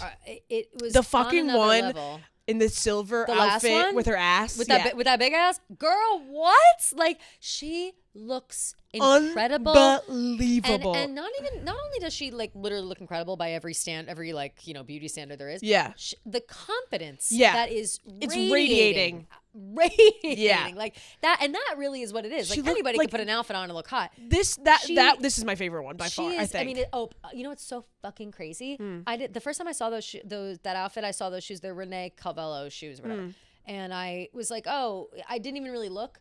I bought the dupes of those shoes. They arrived yesterday, before that even came out. Oh my God. They arrived Tuesday because I was going to wear them to the thing last night, and I put them on and they didn't fit right, so I wore different shoes. But all night long, I'm watching. They're sitting right in front of me all night. I didn't even think. So then only today when I was looking, I was like, I had those same fucking shoes. You guys are always on the same wavelength. It's crazy, but that is like, I got those shoes because they were very like glitzy, whatever. So they're perfect for it. And of course, Taylor Swift Styled is slowly breaking down all of the fashions. They're not all up yet, but it's these looks, these pictures, they are the maroon one where she's got the bodysuit, structured bodysuit on. Holy fuck. That one might be my favorite. She looks so incredible. It's actually crazy. Yeah. The one of her crawling over the stairs. I love this one too. Any of her with like that black bob. I fucking love. She looks so fucking cool. I also love the energy out of that one. Yeah. Like, it's just the green lighting. It's kind of dark. It's giving rep for sure. Totally giving rep. And with the hands on the eyes too. Completely giving rep. And so she's got all this coming out here. And this, the second, sorry, I'm jumbled. The second slide has the track list. 12 tracks. 12 tracks. No other tracks coming. That's it, she said. That's it. And she was so adamant about that. That's good. And I love that. Not every album needs to be 100 songs. 100%. And the way that she was talking about the curation. It was giving me chills the entire time. I can't wait. I literally was on the edge of my seat. I'm like, this is about to be the best fucking album on planet Earth. This is about to be like it's gonna be incredible. But with the track list, she was just saying like, you know, we perfectly curated every single one of these songs. If one was missing, it would this album wouldn't make sense. They're all in the same theme. They all coincide with each other. Like every single one of these songs was so perfectly meticulated to be what it is. That they're so necessary, and that's it. Like that's completely. And so she 12 songs on 12 the 12th songs. album. She said that she called up. Or she got in conversation with Max Martin, who she called her mentor, which I didn't know that she saw him like that. I didn't know that was their kind. Like I knew obviously they worked together many times, but I didn't know that was their relationship. And so she was like, I called up my mentor or whatever, and we started talking, and he had said that he loved the storytelling of folklore. Did you say this? No. Okay. But that's for later on. Yeah. Okay. Now my notes start to get in chronological order for the album. They start off talking. She said she was working on it all throughout tour. Yes. And she would say she would have 3 days off, so she would fly to Sweden on her days off. And when she was in Europe and over there. Yeah. She said she was physically exhausted, but so mentally stimulated. Yep. So she was ready to. She was literally living the life of a showgirl, and this is when she starts to read the track list. Yep. And I thought it was so funny because Jason just had no idea who Ophelia Ophelia was, who Yep. Elizabeth Taylor is, No idea. or what opalite And is. wait, but I was dying because Travis kept being like, "Do you know what that is, Jason?" Yeah. Like, he would say, It's and like- then he'd be like, "Can you stop asking me if I know what every single one of these means?" Like, Yeah. so hilarious. Okay, so let's go through the Okay. track list and like break down the Yeah, songs. perfect. So first song is The Fate of Ophelia. Which like I'm dead. Hamlet. I'm fucking Yeah. dead. Like, And already we've got like theatrical references. We've got it's drama, Ophelia, a famously tragic. You know what I mean? Like Yeah. I love that energy already. the key aspects of Ophelia's fate: madness, Hamlet's rejection and her father's death leads to Ophelia's madness. Mm-hmm. She falls into a brook and drowns, potentially intentionally. Symbolism: her death is often seen as a representation of female vulnerability and the silencing of women in a patriarchal society. Literally, that's what I'm saying. Ophelia is like, it's a very complex character. Yeah. And to write a song about that, it's I'm sure very relatable. Like Yeah. Ophelia is a very relatable character in general for like depressed girlies. But so yeah, I'm curious about that. Yeah, so that seems like but it sounds like it's all gonna be upbeat. So Right. it's like how is that going to sound with these heavy themes? Right. So I'm very curious. very interesting. And then second track is Elizabeth Taylor. Obsessed. Another like beautifully tragic Yeah. star. You Yeah. know, like I love it. Scrutinized in the media, you know, every Famous for her husbands and boyfriends, Yep. etc. exactly. And then number 3 is Opalite, Opalite. which is Travis's birthstone. Opal. Birthstone, and also people were saying that the ring that the tellers Yeah, gave her opal. is She's been an wearing opal. so much opal in her has. jewelry, which Her we've earrings. noticed. What was that? The AFC Championship? Yeah, she was Was- wearing the opal earrings. Yep. Yeah, Travis's birthstone is opal. Mm-hmm. Then track 4 is Father Figure. I will be your Father figure, put your tiny hand in mine. Someone, we didn't look at the leaks, Yeah, no, I didn't. but I saw a tweet of somebody saying that she like samples Father Figure. Oh. So I don't actually know if that's true. Okay. It's literally named Father Figure, so maybe that's what, I don't know. Yeah, I don't know. I stopped reading because I was like, get away from me. Yeah. But I wonder. I don't know if that is true. I saw someone speculate maybe that it's about how Travis is like could be like a good father figure and like a really good role model. Yeah, I don't know. Sure, it could Yeah, I be. don't Like, know. could be. Which is cute. I don't even know where to begin with any of these. Yeah, I you what know. mean? Like, I'm just so curious, especially with that Because with the disclaimer that they're going to be upbeat. Yeah, and you with know? the titles, they could be about anything. Literally you know, anything. like Remember when we were talking about like Down Bad? And Yeah, like, like, it's and gonna we be were a sexy It's gonna be a sexy song. song. It's like literally about like Yeah. like being depressed that you can't have that man that you want. yeah, Like, it's the exactly. complete And I was opposite. like, oh, I'm definitely claiming like I can fix him. No, Yeah, really, I yeah, can. yeah. And it's like a It's 1 like second a song. skip. Yeah. It's the So only skip on the funny. whole fucking Yeah. album. Yeah. And then the infamous track 5, Infamous track 5, which she made for Gia, you, Kelly. Eldest daughter. I don't know if I'm ready for that. Yeah, I don't know if I'm you ready for are. that. That is one of those things where like, and eldest daughters know, it's just a different way to grow. It's Yeah. just a different way to grow up. Like you're the first kid. You're the first. You're, and especially like a girl. yeah. Like you're. Yeah, girl, It's yeah. kind of things fall on you that people don't expect to fall on you. It's just it's a very specific kind of stress and like trauma to a certain Yeah. extent and whatever. And it's a track 5, and maybe it's lovely. Maybe it's a Yeah. positive spin on it. But as track 5s usually go, it's gonna be depressing. It's gonna be heart wrenching. Yeah. And I feel like it's going to be depressing, but with like an upbeat. for sure. Yeah. And I'm feeling really optimistic about it. And Yeah. I'm excited. It's gonna rip me apart, hopefully, and maybe it'll make me feel seen, Yeah. which is all an eldest daughter really wants. Exactly. is to be seen. That's so true. Yeah, you, really Fran, is. and Madeline can. I was gonna say, can yeah, bond Fran, I'm over sure this. can relate. Yeah. Madeline too. I Yep. forgot. Yeah, there's a lot of eldest daughters around. Mm-hmm. But yeah. Yeah, as a youngest daughter, it's fine. I'll take Can't this relate. L. Yeah, I'll take yeah, this yeah. L. I did see a tweet that was like, I'm already getting, wait, I have to find it. It was like, I'm already getting pissed at oh no, I gotta say it.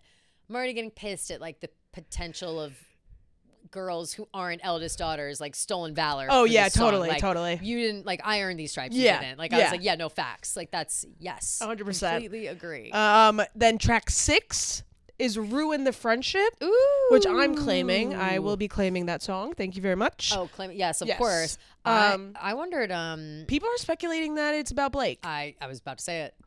I feel like I have a no. tough time believing that. Me too. I feel like it's too bold. But we've been so wrong that I like know. maybe it could be, but like yeah, it's a little bold.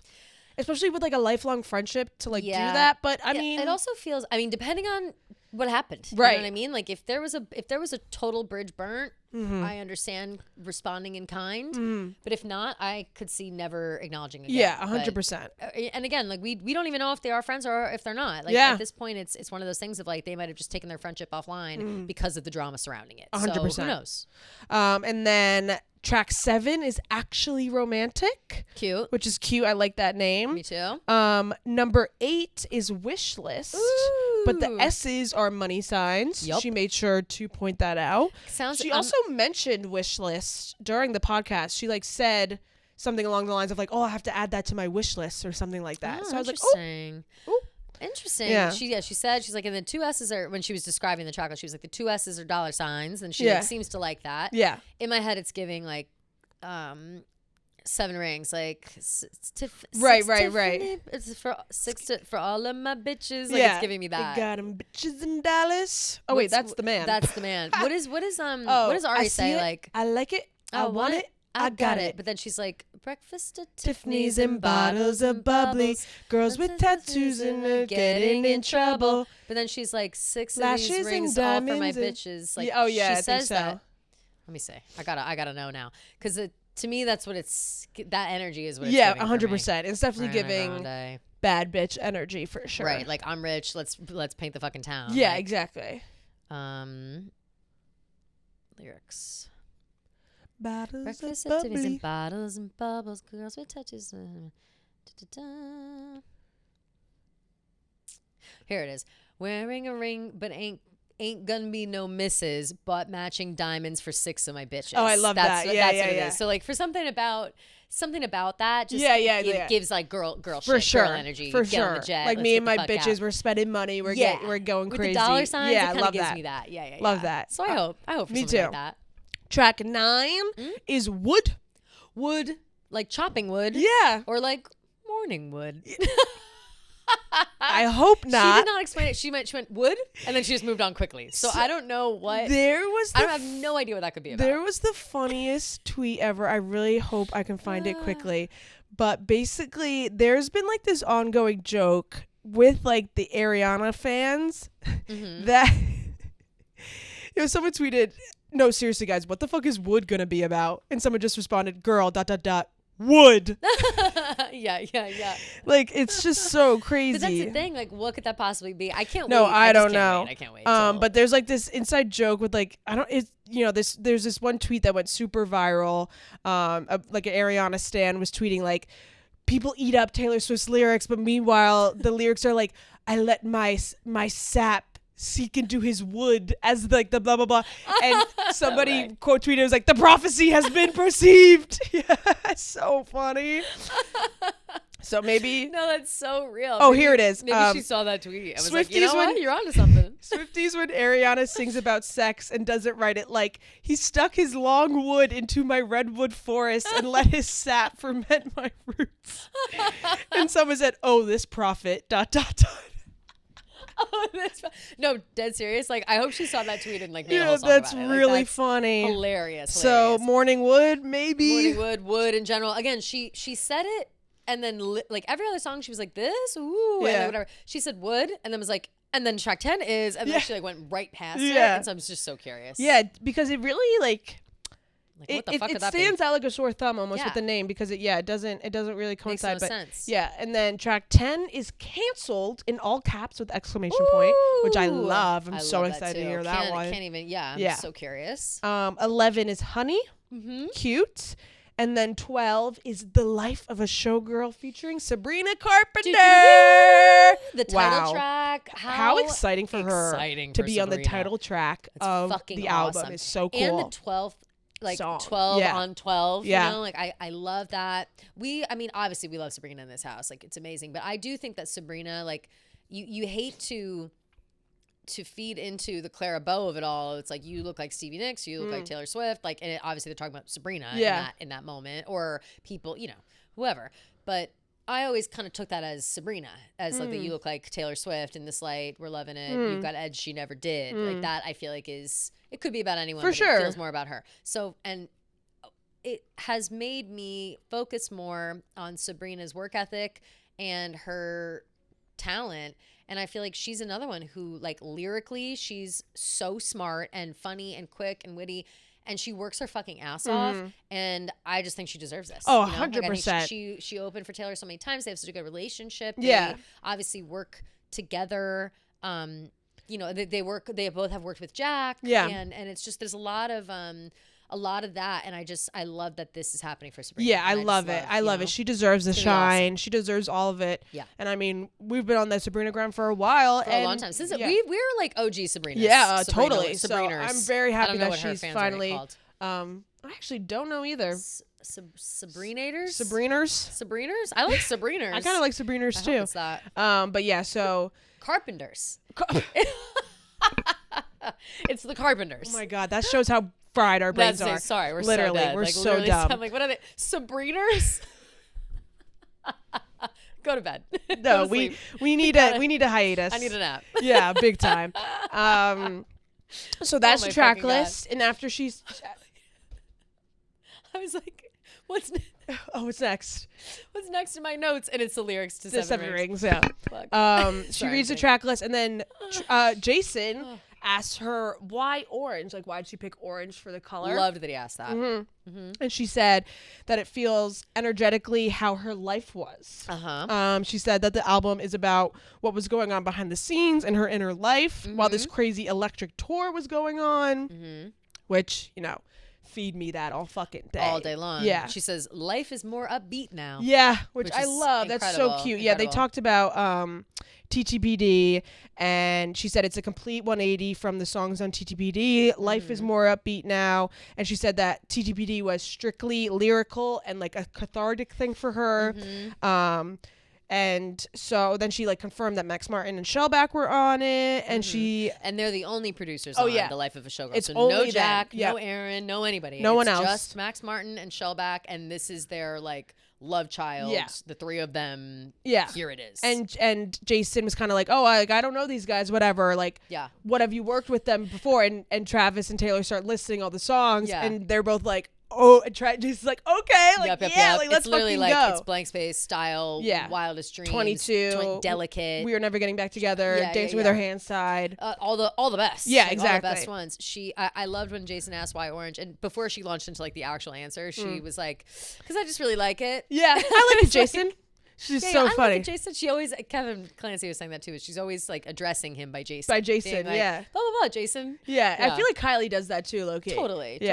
Jason's one of those names though, where you like want to say the name all the time. Yeah, so she confirms it's just three of them, no one else. And she told either Shellback or Max Martin, she said, I want to be as proud of this album as I am the Eras Tour. Yeah. And they were like, okay, well, that's a lot of pressure. Like, oh, yeah, that's a lot. Goddamn. Yeah, they said, do you understand what kind of pressure that is? Yeah. Which is so crazy. And, you know, we'll get into it more, but like just the way that she talks about this album got me so excited because you could tell she fucking loves this album. She was like, it really is like more than others. Yeah. I feel like she's always loves her albums when she talks about them. She always says good things, but you're right. The way she's talking about this she's one like, I'm is so proud of this. She said, says, I don't care about the pressure that I'm putting on this album because I love it that much and I'm that proud of it. And she's that like sure of it too. She says it felt like catching lightning in a bottle with them and making this album. And I just thought that to me is like if you so cool. she set a goal, she has this confidence, she picked the right people, she went back and forth, she made it happen, and I like how she said that they were going for quality above all. Yes, quality over quantity. And wanted over quantity, and so they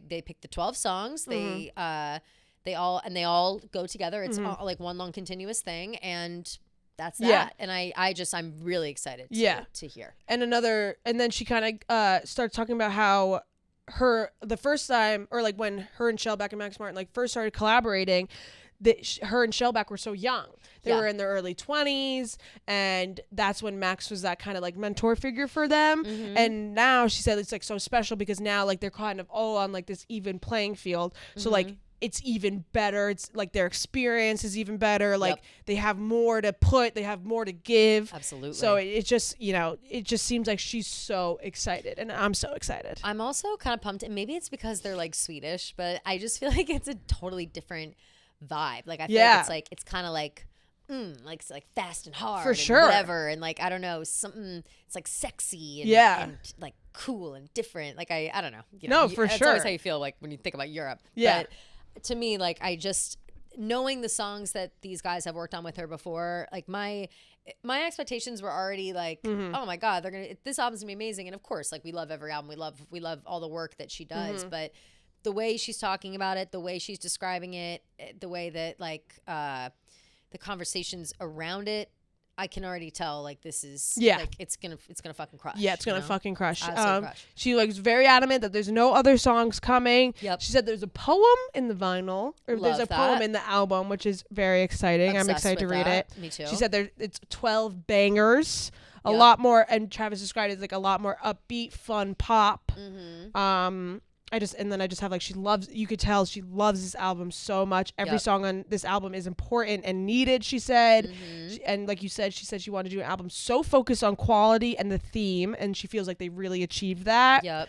And the theme was everything going on behind the curtain. Yep. Did you have this? Everything that was going on behind the curtain. She says too that they were focused on infectious melodies. Yeah, she said her main goal with this album was infectious melodies and lyrics that are just as vivid. Yeah, vivid and crisp and focused. Intentional. Completely lyrics. Intentional. I fucking love that. Obsessed. And I Even love just the way she says that. Yeah, vivid and crisp lyrics, because I do love that. And, you know, this is when she started talking about how Max Martin said that he loved folklore so much, and that he really wanted to keep the storytelling aspects of folklore. Storytelling in all caps. Yeah. But he said, love the storytelling of folklore, and he doesn't want to change that just because we're making these infectious albums. So Max wanted to keep that, and she was like, hell yes. So I love that, you know, they're really focusing on making these infectious melodies, these fun songs, but also keeping like the integrity of lyricism and, you know, what she does best, which is writing, you know?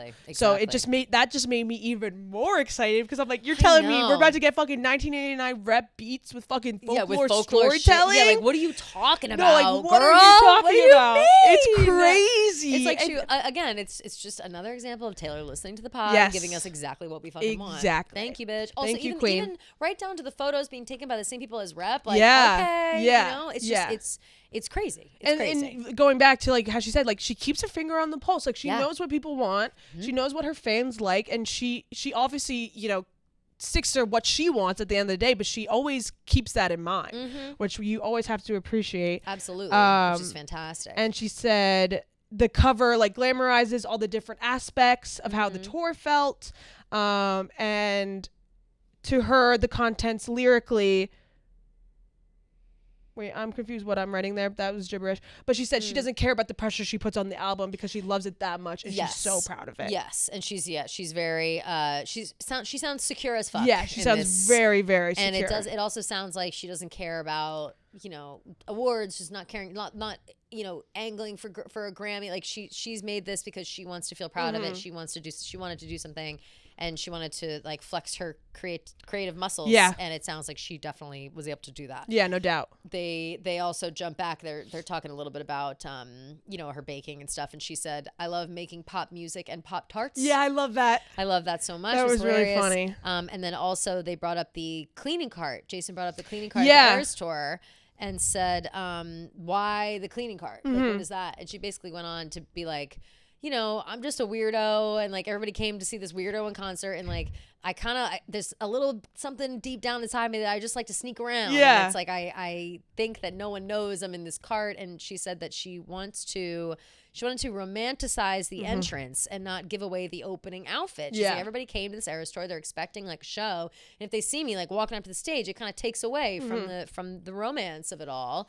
And she's totally right, by the way. 100%. Like, I love how she didn't want people to comes know in. like what the first era was for the first show. Yeah, which was super exciting. And she thought she was only going to do it that first night, but then she was like, "This is fun. I might as well keep doing it." Yeah, and then she turned it into they were calling it the mop cart. Mop cart. Yeah, she's like, "I don't know why it's a mop cart. it's funny and it's sneaky, and I like it. It's hilarious. Yeah. Like, and I love that. And it's just she's like, if you're gonna do a tour like this, you might as well have some fun with it. You know what that reminds me of? What? Now that I think about it, you remember that really cute clip of Travis and Wyatt, and Travis is wearing the wig, and she's like, "I don't like you. You're sneaky."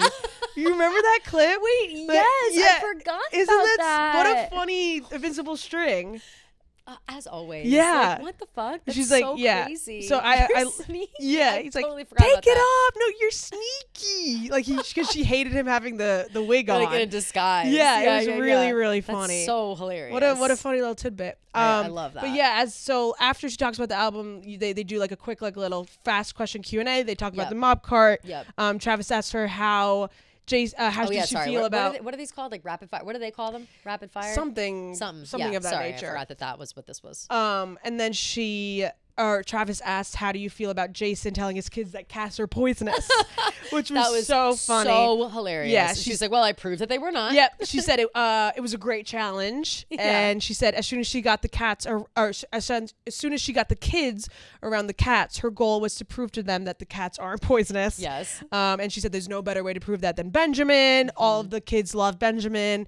Benjamin lets you hold him like a baby, apparently, of course. And she actually heard that the Kelseys are getting a barn cat, which was funny. That is hilarious. And it sounds like it won't stay as a barn cat. I love how in the house.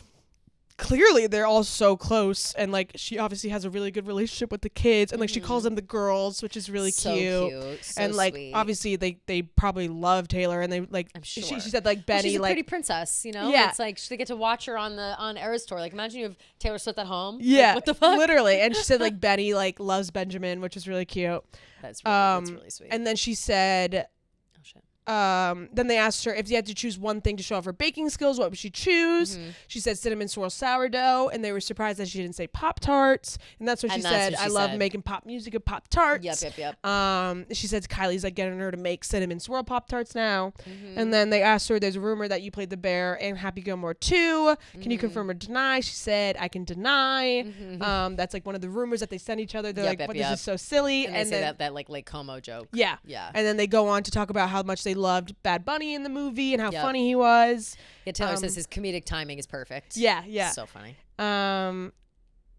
And then there was after this too, in the same thing, they were asking about how when she went on the field for the first time, when they won the AFC championship the first time before they were going to the Super Bowl. They asked her, what was your welcome to the NFL moment? Yes. And she said that they were in there, they won, and Donna was like, let's go. I loved this part. Me too. They're like, let's head on down or whatever. And she was like, wait, what? Are you sure? Like, yeah. And so it's so funny to me that Taylor wasn't sure if she was allowed to go onto the field. I was like, if that Travis wanted her there. Yeah. I said, this is so authentic girlfriend shit. Yes. Because like obviously like so deep real. down, you know your boyfriend wants you there, but like I don't know. We did. Like, she said, does he though? Like I'm like I don't want to be annoying. Yeah. Like, she said we didn't talk about it beforehand. Yeah. We really didn't discuss it. Yeah. Like, and they didn't discuss it because Travis is too superstitious. Yeah. Like, I'm not gonna talk about that. Yeah. And she's like, and I co-sign that. Like I'm all about being superstitious. Yeah. She said her welcome to the NFL moment was the first time she stepped on the field during the AC championship.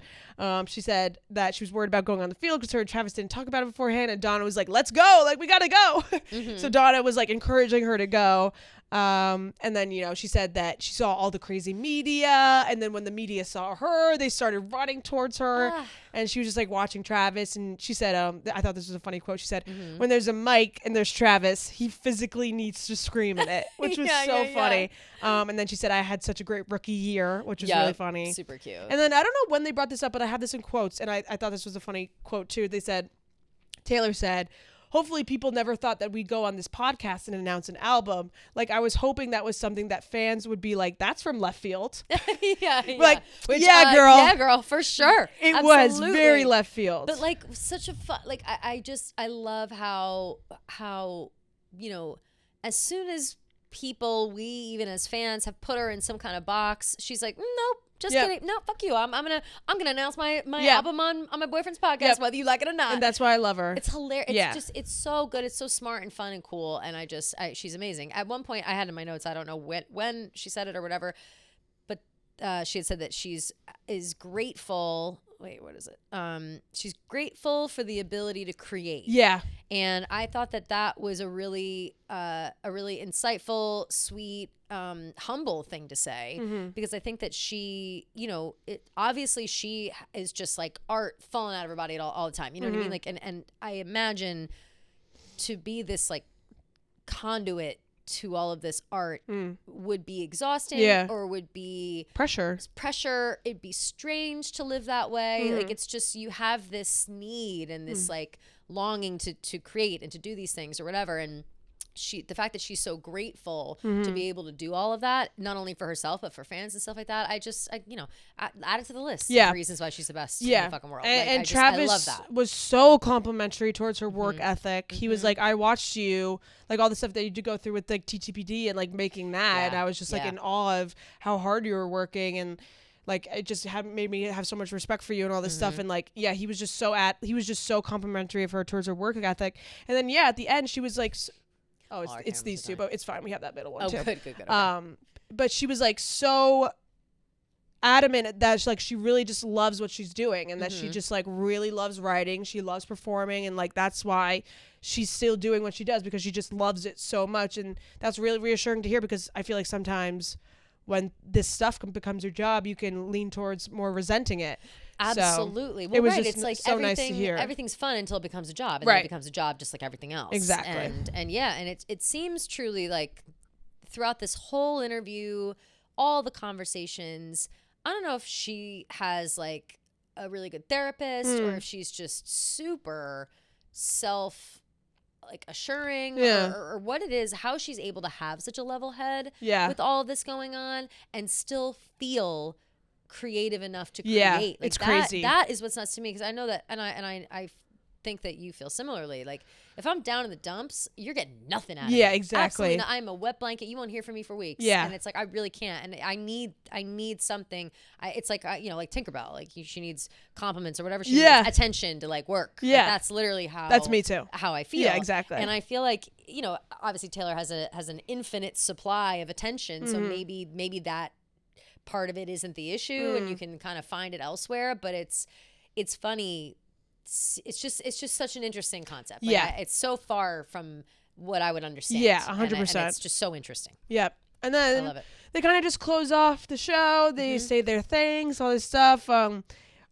And they kiss at the end, and Jason goes, "Oh my gosh, all right," which is so funny. It was so funny. It was really cute. It was just a little peck. Yeah. And the whole time they were all like over each other. Yeah, holding each other. I forgot holding if I said this hands. at the beginning or if I said Travis it outside. was rubbing her back. They're kissing. Totally. So cute. Did I say this at the beginning or outside, or I don't know who I was saying it to. I might have been honestly saying it to like Clemmer. The way that, like, obviously Jason is the interviewer in this scenario. I think, one, it's really smart that they had Jason ask all the questions. Yeah. Because I do think with, the optics of, like, Travis grilling Taylor. Yeah, yeah. Even though it's not really grilling, but, you know, I think that would But it's kind of like Travis, sure, you kind of know these answers. Yeah. I also, right. I also think it would look a little strange generally. And then I also, the podcast, Travis... Fuck. Travis being like the comfortable. Yes. Yeah. Okay. Yes. So, he was there. Obviously, he's like a co-host on the podcast or whatever. But it did really feel more like Jason was interviewing Taylor, and Travis was kind of there for support. For sure. He was very much like, there to fill in some blanks, to compliment her and or to hype her up when she wouldn't hype herself up. Yeah. And I think she was nervous. Like 100%. She seemed like, the Pedro Pascal of it all. Like, I gotta touch you because I'm nervous. Like, that is exactly how I would be. You could tell they're like clinging onto each other. Totally. For sure. And he was very just really so sweet. I'm here. Yeah. I'm here. Like, this should be comfortable. And if at any point it's not, we stop. Like, that's just the energy that I got. Like, she just seemed so comfortable and so willing to chat and just talk freely. Yeah. And it's like, we've never seen that. Yeah. And it was really sweet. It's crazy. It was crazy to watch. It was crazy. I had friends, all kinds of friends texting me last night being like, this is nuts. Yeah. Wait, two parts that I wanted to bring up. Yeah. Her talking about numerology. Obsessed with that. And Jason being like, I don't know what that is. Yeah. And Travis being like, well, I'm 87 and she's 13. Yeah. Duh. That. Like, hello. And then she was like, 87 and 13 makes 100. Yeah. So, yeah. And I was like. Yeah. That was very cute. She sees the tweets. Yeah, exactly. And then after the episode ended, there's like a clip at the end and she has like some confetti in her mouth. and she's like spitting it out. Yeah, she's like, oh, I'm like a cat that has something confused, and then Travis like does his cat impression, and Taylor's like, this is my favorite impression. Like this is my favorite impression of him. Like it makes me laugh off the couch. That was a really really funny little tidbit to add at the end really there. Sweet. Oh wait, speaking of the confetti, we forgot when Taylor pulled out her album artwork. Travis was so excited. All of a sudden he had confetti and he was like, woo! And he threw the confetti. He was so excited to throw it was in his the eyebrow confetti. the rest of the time. Yeah. At one point, like I forgot that he threw confetti, and the way he was moving his face, like I could see the shine. Yeah. I was like, does he have an eyebrow ring? Like for half a second, I was like, oh wait, no, that's the confetti that he threw for his girlfriend 20 minutes ago. Yeah, that was really, really sweet. Oh, the my whole God. thing was just like so much to digest, but also surreal. just the most amazing thing to ever watch ever. Yeah. Completely surreal. It was surreal. Yeah. And I just and Brittany had said that, and that was like the perfect way to put it. And like I said, I was getting texts from all my friends. Like and every group of friends was like, what the fuck? This is crazy. Because everyone understands just how out of the ordinary something like this is for her to do. And I'm happy that we all got to see it. I'm grateful, like you said, that we were able to, to hear her perspective on certain things. And I don't know if this is weird, but I'm like proud of her. Like, no, I'm really totally proud of Taylor for like trusting enough stepping out of her comfort zone.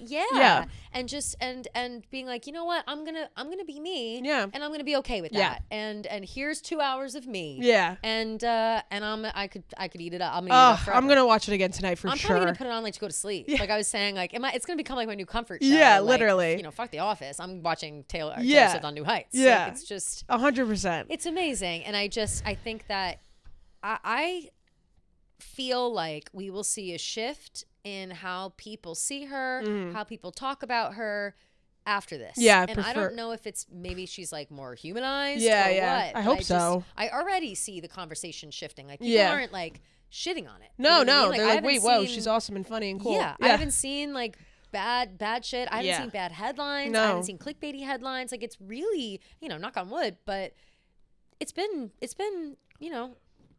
8-10 hours at this point. Pretty positive. You'd think that there would be something, but it's all been smooth sailing so far, and I love it. It was just awesome, and we were very lucky to be able to hear, that aspect of her life, and just her talking about the album has gotten me so hyped for this album, man. October 3rd cannot come soon enough. October 3rd, yes, October we have a date. 3rd. October 3rd. 10 plus 3, 13. Yep. Also, my grandpa's 90th birthday. Oh, happy birthday to your grandpa. I text my you'll literally die. happy birthday brother. to him. I meant to respond to him. I had to respond to him because he was texting him late last night. Yeah. I said, shook that Taylor's new album comes out on Grandpa's birthday, and he goes, oh my God. I said, surprise, Grandpa, your birthday is Showgirl themed. And my brother goes, 13 because Avi times 7 folklore equals 91. 91 minus 1 because there's one album left until she has 13 albums. 90. Grandpa's turning 90. She knows. That's funny. I love that. Let's go. Yes. Yeah. Hilarious. But it's just going to be where I really think we are about to, replace 1989 with the new pop Bible. I really think that it's going to be something that I think 1989 and Rep have to watch our fucking backs. I think that my ears are perking up at all the Rep stuff. This is going to be really, really good. And just the way that she describes it, you can tell she's so proud of it. And I mean, I'm so excited. Like, I can't even believe it. Just dying. And I'm exhausted. Absolutely dying. I'm exhausted. Yeah, we got to go get ourselves a nap. We will obviously save voicemails and DMs for next week. Yeah. We'll do next Thursday. We'll just do straight up everybody's thoughts the whole time. Yeah. Right? Unless something. Who knows? Who knows in this Swiftyverse what's gonna go down? Everybody, please go and like my Instagram of me on CNN. This morning. Kelly was on CNN this morning and she crushed it at the crack of dawn. Yeah. I do kind of feel like I crushed it. You did. I think I did a pretty good job. So go and see that. See what you think. Leave comments and let me know.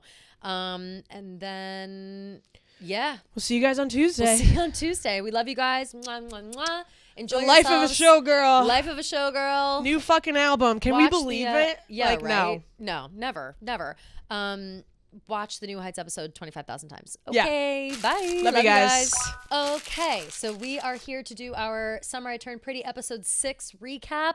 I just want a little programming note. This is BNH before New Heights. So we have yet to see. That's true. These versions of ourselves have yet to see Taylor on New Heights, but we did. Good preface. Yes, but we have seen the clip of Jason's intro by this point, which is just out of control. So we'll save all of that. Well, I mean, you guys have already seen it at this point. For sure. By the point of this episode, whatever. Anyway, blah, blah, blah, blah. Summer I Turned Pretty. What an episode. What a whirlwind. What a night. I kind of have a preface too, actually. Oh, say it. Woke up, so excited to watch. I'm like, ooh, I'm going to watch in bed. Yeah. Go to turn on my TV. No, shut up. Anchovy chewed my TV cord. No. And my TV's broken. What is Anchovy's crusade against technology right now? She's like, she has a vendetta against, technology. I think she's saying, like, we're too technologically advanced. We need to go back in time so my mommy will pay attention to me. Exactly, right. Yeah. Is she lashing out because she sees her mommy on these screens all the time and she's like, look at me? Yeah, maybe it's a good wake-up call. Like, get off your screen and play with me. Is she entering a rebellious teenager phase? Yes. I fucking hope not. I thought she already went through that during like her 8-month to a year phase. She's literally laying down the law. How the fuck? She's got some strong teeth, huh? Big your time. Laptop screen and a TV cord. Yeah. She's gonna chew your phone when you're sleeping.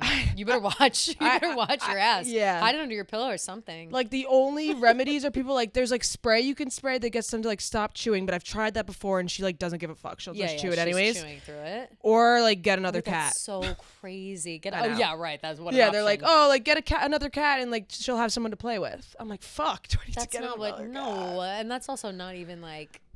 I know. So that's and what if that cat likes to chew? Then they're a team of chewers. Then what? Yeah, that's bad advice. Then get another cat. What? Yeah, no. yeah. That's terrible advice. You have to take care of the biting first. I know. I'll have to figure. If you guys have any tips or tricks for cat chewing, please let me know. But so anyway, we moved to the living room. Yep, I had to get my lazy ass up and move to the living room. God damn it, that's tough. I watched in bed this morning, not to very brag jealous or stunt, but I did. But that's okay. If anything, maybe it helped me pay more attention, so that's good. Probably. Once you have to move and get out of bed, that's like me in the morning. I'll like get up and I'll have to go like brush my teeth and get water, otherwise I'm not awake. Yeah, if I exactly. stay in my bed. True. But the episode, I would say it was good. I was kind of like, all right, until the end. Yeah, for sure. And we're gonna go through it, minute by minute. Yep. And I would like to open up the floor by saying, of course, Belly is a slob. Like, of course she is. Yeah. Of course. I mean, this episode really just solidified how immature Belly, or not immature, should I say, how not ready for marriage immature these two is, are. I think, the right way to put it. Because they're young, they're immature, 20. naive, and they're selfish kids still. Yeah, like they're not adults in any capacity of the word. Like, not even close. Right. So we open up the episode with Belly and Jeremiah. They're sleeping on an air mattress in Adam's loft. They kind of start kissing, whatever. Ugh. Adam walks in, and you can already tell he's like, these two gotta get out of here. Adam is pissed. Oh, and by the way, time jump, 2 weeks. Okay. It's been 2 weeks since the last episode. Since we last saw them, which is since the peaches, which I don't really remember Belly fleeing cousins right after that, but I guess she did. I forget what the reasoning. Oh, because I think it was like Adam said that he approved of the wedding, so Jeremiah was like, "Oh, you can come stay with us now because he like approves." Yes, or something right, of that he's nature. Like into it or whatever. Because he thought it would be like awkward if she was there and he didn't approve of the wedding. For sure.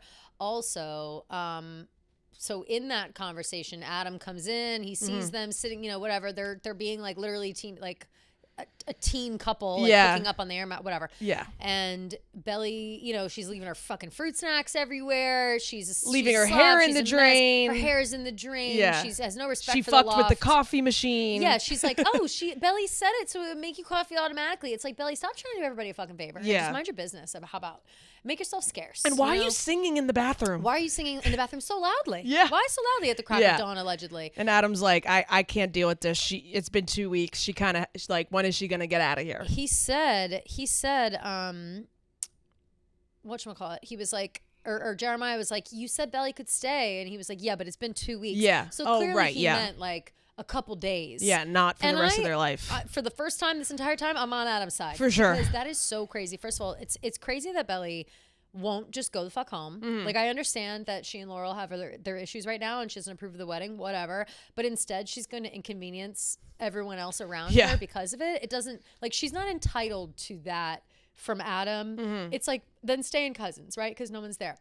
But this, I think, is the first time we're finally getting a glimpse of, and now I'm wanting Belly's inner monologue back. Yeah, me too. Because obviously she left Cousins because of Conrad. Yeah, 100%. And I feel like we don't really see that so black and white until kind of later until she on. goes back. For sure. Until she goes back. So yeah, she's a slob. Yeah. And they want to go look for apartments together. So Belly comes out of the bathroom. She's like, "Did you ask him yet?" And Jeremiah's like, "Not really good timing." And Adam goes, "What do you want to ask me?" So they ask if they can go apartment hunting, ask if, then eventually Adam's like, "We have this important meeting, but I guess you could take the morning off. It's fine."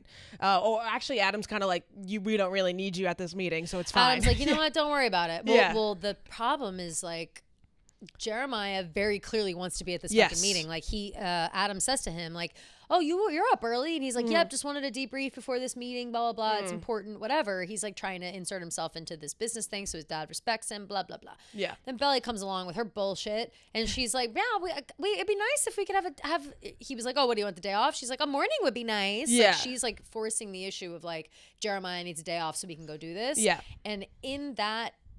Like, that was so brazen to like bring up and ask and of Belly, you know what I mean? Like, and be like, "Did you ask him yet?" Right in front of him? Like, Belly what? and Adam don't have that kind of relationship. Yeah, like, no. Adam is not Susanna at Belly. So like, I don't know what the fuck what you're doing here, but whatever. And so Adam's response to this is to, yes, of course you can have the morning off, but that means like, I don't respect you for work anymore. Yeah. Like, that's his clear undertone of like, we don't need you at that meeting. Yeah. Like, oh, you had your hopes up about this meeting? We don't fucking need you. Yeah. So and I also think Adam's like, "Get the fuck out of my apartment." Yeah, go play house yeah. with your 20-year-old girlfriend. Yeah. So we cut to 21. Jeremiah. Sorry, I forgot you turned 21. Yeah, 21. Jeremiah and Belly go to this nice apartment. They're like, "Oh, this one's still in our price range. I don't know how it's still available." I literally have written, who is paying for this apartment? Yeah, seriously. Yeah. They're walking around the apartment. It's super nice. They both love it, blah, blah, blah. The application is available, and the realtor's like, "Okay, all you will need is something and a show of good credit." And Belly's like, "Oh, great, I have great credit, blah, blah, blah." And Jeremiah's like, Jeremiah's like, ooh. I literally have in all caps, "Jeremiah has bad credit, OMFG." Like, just add it to the list. I said, Jeremiah bad credit, LMAO. Yeah, it's one thing if you had bad credit. It's another thing to have your fiance pull you to the side and say, "Wait, I thought your dad paid your credit card bills." Wait, no, everything about this is so embarrassing. As someone who has bad credit, well, not so much anymore. My credit has gotten better, but I had terrible credit, just like Jeremiah. I couldn't get an apartment on my own. These are conversations you have before you look at the apartment. You don't. How are they surprised by a credit check? And you don't open a credit card for Yankees tickets or wherever the fuck you wanted, Red Sox tickets. Crazy. And then you don't pay the credit card off. It's like, so crazy. What world are you living in? It's so crazy. It's just another level. It's another level. Like, but it is so Jeremiah. Yeah. And these are the things that like the irresponsibility. This is the backstory that we've needed on Jeremiah, because like, yeah, we know. Up until this season, like we only know Jeremiah at Cousins, you know what I mean? But I don't really know much about him. Yeah. Apart from the fact that he's like cute and wants to fuck everybody. And he's like, always whatever. been like the carefree guy, but he's a little too carefree. Way too carefree. Way too carefree. So yeah, of course he's got bad credit. Yeah. And of course Belly's embarrassing him by, like you said, pulling him to the side and being like, "Doesn't your dad pay for our card?" Like, okay. But I think they're just so dumb. Yeah, they're both so dumb, and it just shows how extra irresponsible Jeremiah is, because he has the luxury of his dad paying for his credit card, and he still has bad credit, which makes no sense to me. So Jeremiah's like, "Well, actually, like, we could have my dad co-sign, like maybe that would help, blah blah." And Belly which like would be the answer. Yes, but Belly hits him with, if your dad helps, he gets to have a say in everything, and that's also fair. And I was like, damn, she hit him with that, because that's so true with the wedding too. Extremely. So she's true. like, I just don't want Adam keep interfering with everything. Completely. And then I am on her side about that, because Adam loves it. As soon as Adam decides he's interfering, like, he takes over. Yeah. So, Jeremiah's asking if there's apartments that don't require a credit check. Like, is he that dumb? They're going to all these other apartments that stink, figuratively and literally. Yep. Stink. And they're just kind of bickering the entire time, just being like, you said we could do this. You said we could do that. I have this meeting. I have to go. You're not involved with anything. This was a tough stretch to watch. Yeah. I was very much like, let's move this along. There was too much of this bickering and arguing. Yeah, I literally have every sign is pointing to them to not get married. Yeah. Like every single thing is not working out in their favor. You need to read the signs that the universe is giving you. They refuse. Yeah. They refuse to see them. It's truly shocking. And I just don't really know. I don't know at what point or if ever, you know, someone's going to say it out loud or just be like, hey, maybe we could at least push this back a few months. Yeah. You know what I mean? What's like again, the rush? on top of the fact that it's absurd, it's also crazy that they're rushing to do it immediately, like today. You know, it's like, why did we ever establish why it needed to happen? I just feel like in 8 weeks. Yeah. Like, I feel like there was never a reason, never anything about it. It's like it makes no sense. It was just a Band-Aid to cover everything. And you know, Jeremiah's like, I have to go because I have to go to this meeting, but you know, we can come back on the weekend and look for more apartments. And Belly's like, okay, fine, whatever. So Belly goes back to Cousins and sees Conrad. He's sitting at the counter. Conrad says that he cooked for her. He made her some food. Say I have in the back. I said, of course there's, he's eating chicken, and he's like, there's more chicken in the fridge. I said, of course there's more chicken when Belly gets home. Right. But not for Jeremiah. Not for Jeremiah. So it's true. Also sweet. So, and he was like, oh, you're back. It's been a while. So clearly he had been like missing her, like anticipating her arrival like every day. I'm gonna start crying, Gia. Like he every day was like, oh my God, she's gonna come back. I better be prepared. So like, the image of Conrad just sitting at Cousins for 2 weeks every day, like yearning for her, making like extra her chicken favorite muffins and extra chicken and like all this stuff for her, and it's like so sad. Fuck, Jeremiah would never.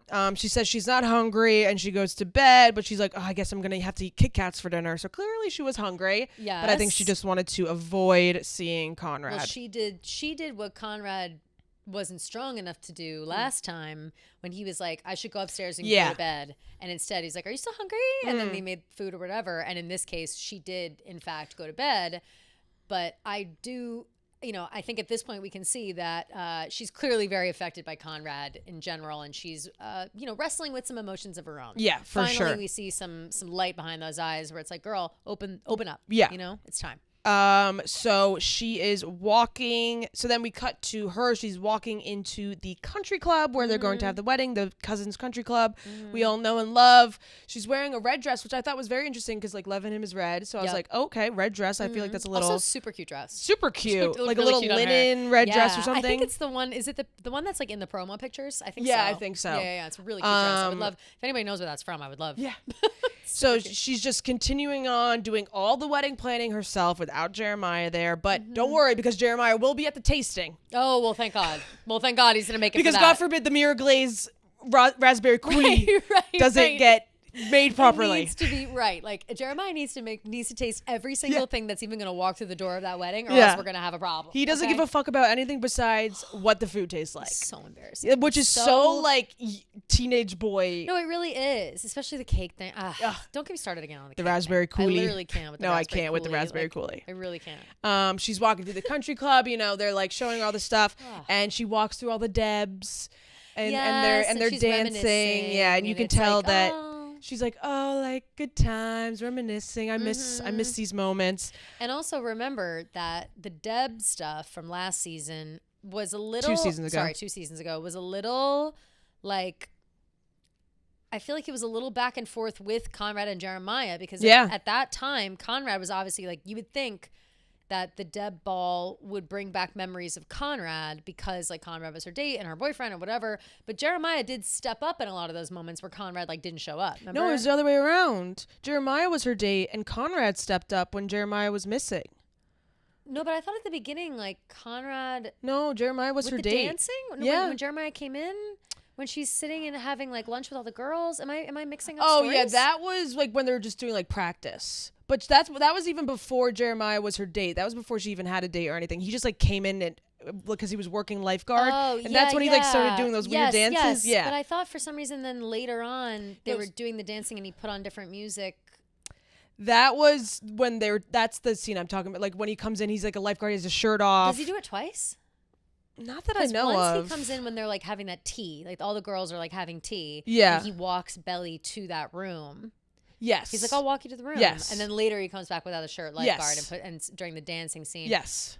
Oh, wow. But he was her date for the actual dead ball, but then he finds out about Susanna having cancer, so he's like freaking out. Well, that so I remember, that's when yes. Conrad steps up. But up until that point, it was Jeremiah, and he was involved in all the like the silly stuff, right? Yes. But not really, though, because she didn't really like ask Jeremiah to be her date until like the last second. Who did she slow dance with when they practiced slow dancing? I thought it was Jeremiah.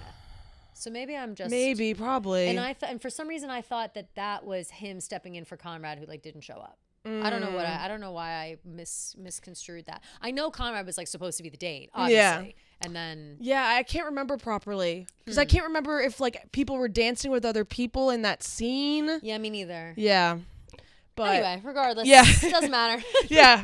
The country club is there and the dead ball. But yeah, yes. I'm sure that it definitely brings back memories of both guys. for sure. You know. So she walks through, then the lady who's like kind of showing her everything brings her to like the banquet hall. Belly asks for an anatomical heart structure. Yes. Heart yes. ice sculpture. And did you get the email about the anatomical heart ice sculpture? And the lady laughed at her. Yeah. She was like, "Oh, you're laughed in her serious?" face. She was like, "Oh, you were being serious about that?"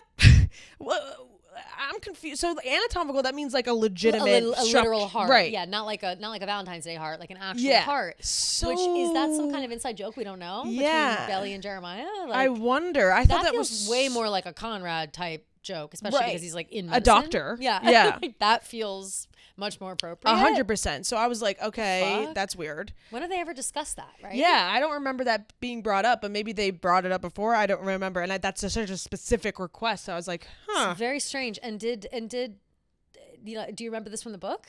No, I don't remember anything about Is it a anatomical. Taylor Swift reference? Honestly, Imagine. maybe TS12. Yeah, TS12. Yeah. And we're saying it now. We don't know. Yeah. So maybe wouldn't that be cool? And then, they're still talking about the wedding. The lady asked her if they want the parents to do the unity candle moment, Yeah. which I've never heard of that happening at a wedding, but I see that at like Sweet 16. yeah.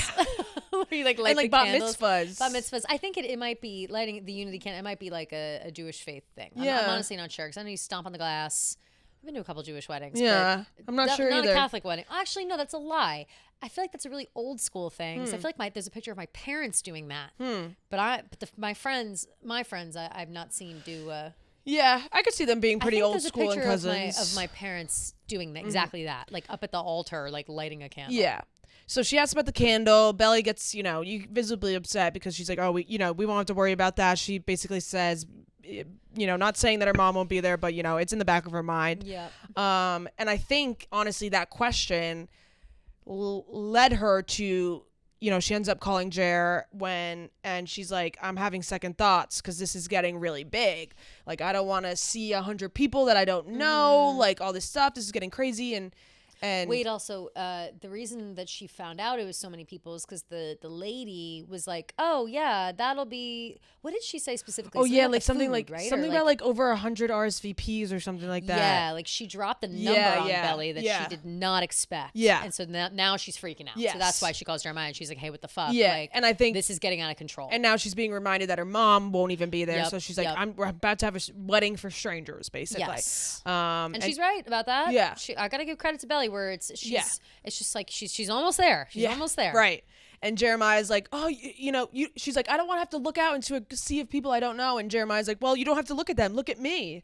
He's so fucking like, it's shut up. God, he's so insufferable. up. Like literally insufferable. Just listen to her issues. Stop trying to like solve all of her problems and just listen and like help her instead of being like, well, instead, how about we do this? Well, instead, like, let's He's literally do this. incapable. He's incapable It's of doing crazy to me. that. I had in my thing, touring of the club, of course, a disaster. Yeah. That's what and then I have anatomical ice sculpture, LOL. Literally can't believe. During the phone call, like I forget if Belly says it or if Jeremiah says it, but they're basically like, I'm glad like we can cling to each other like through this storm. Yes. And I was like, they're basically describing like a trauma bond. yeah. And I was like, this isn't a storm. This is a fucking wedding. Like this isn't be something you should be like holding on tight and be like, we have to brace for impact together. No. Like this is something you should be enjoying together. That's like fun. It's psychotic. It's absolutely psychotic. And then, of course, it cuts after that to back to the office, right? And more Steven and Denise. I don't need it. Denise is sitting on his desk. I also said, oh my God, now Denise is going to the wedding. And I'm again on Belly's side. I said, why is Denise coming to the... Why the fuck is Denise going to the wedding? Why is Denise coming to the wedding? I have that too. Why? Like, why? She doesn't even know Belly. However, she doesn't even know Belly. Yeah. Barely knows Jeremiah. Hates Jeremiah. Yeah. Is rude to Jeremiah. Jeremiah doesn't like her, it seems like, not even a little bit. And here's the thing, though. It does set us up for the eventual, we've been waiting all season for this Steven, Taylor, Denise run-in moment. Right. You know, where Denise is a bitch to Taylor and Taylor's a bitch back. And ultimately Taylor will win this. Like, she fucking better. In my head, like, that's how it goes down. So it sounds like it's all going to go down at the wedding. Yeah. So, Denise is saying that she's going to go to the wedding. Of course I'm going. Yeah. Why'd she say it? She's like, all the clients are going to be there. Clients. Like, That's right. Of course. She asked what the dress code is, and Jeremiah says yacht formal, which I thought it was really funny when Denise went yacht formal. Oh yeah, no, that was amazing. That was so That was funny. The one good thing about Denise. Yeah. So good. So funny. And yacht formal. You like briefly heard it, but Jeremiah like kind of whispers to himself. He goes, "It was Taylor's idea."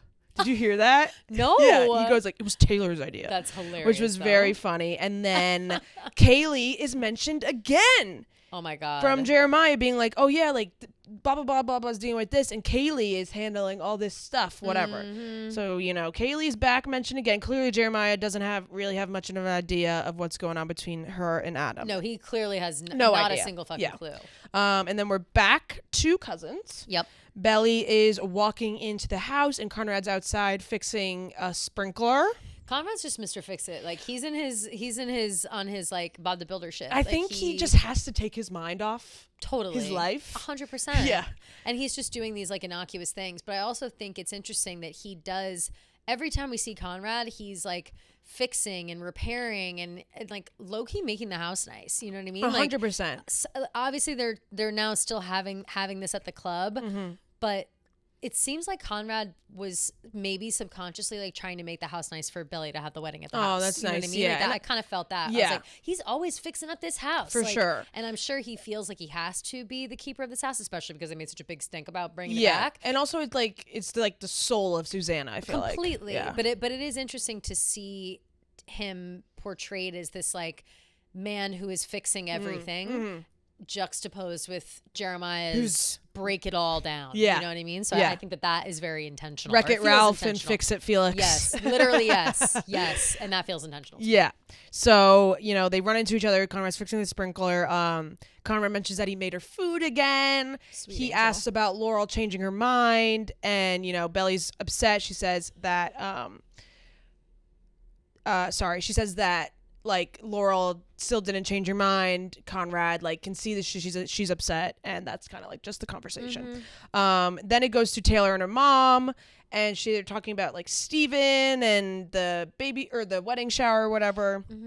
And Taylor's saying that Steven's gonna come to the wedding shower, and Lucinda's like, "Ooh, this is like an opening for you, Taylor." Yeah. Like, Lucinda's always plotting for Steven. Always plotting. Lucinda also is so young. Like every time they're together, I'm like, Lucinda's like my age. Like how old she's is Lucinda? so like, young. She is seriously like it throws me off. And you can tell by the way she wears her hair and the way she dresses. Even the way she moves is like, I'm like, that looks like me and my friends. I need to know like how old she is. Right, how old she's supposed to be. Yeah. And then it cuts back. We're back in the cousin's house, and Conrad's in the kitchen. He opens the door, and there's the meal he opens the refrigerator door. Sorry, and there's the meal that he cooked for Belly with a little Post-it note that says "Eat this" with a smiley face. And because maybe he sees that she's stressed, and he's supposed to make sure she's eating. Yeah, so he like can tell that she's not eating. He can tell that she's stressed. And then he texts somebody. We don't know who just yet. He texts someone, "Can we talk?"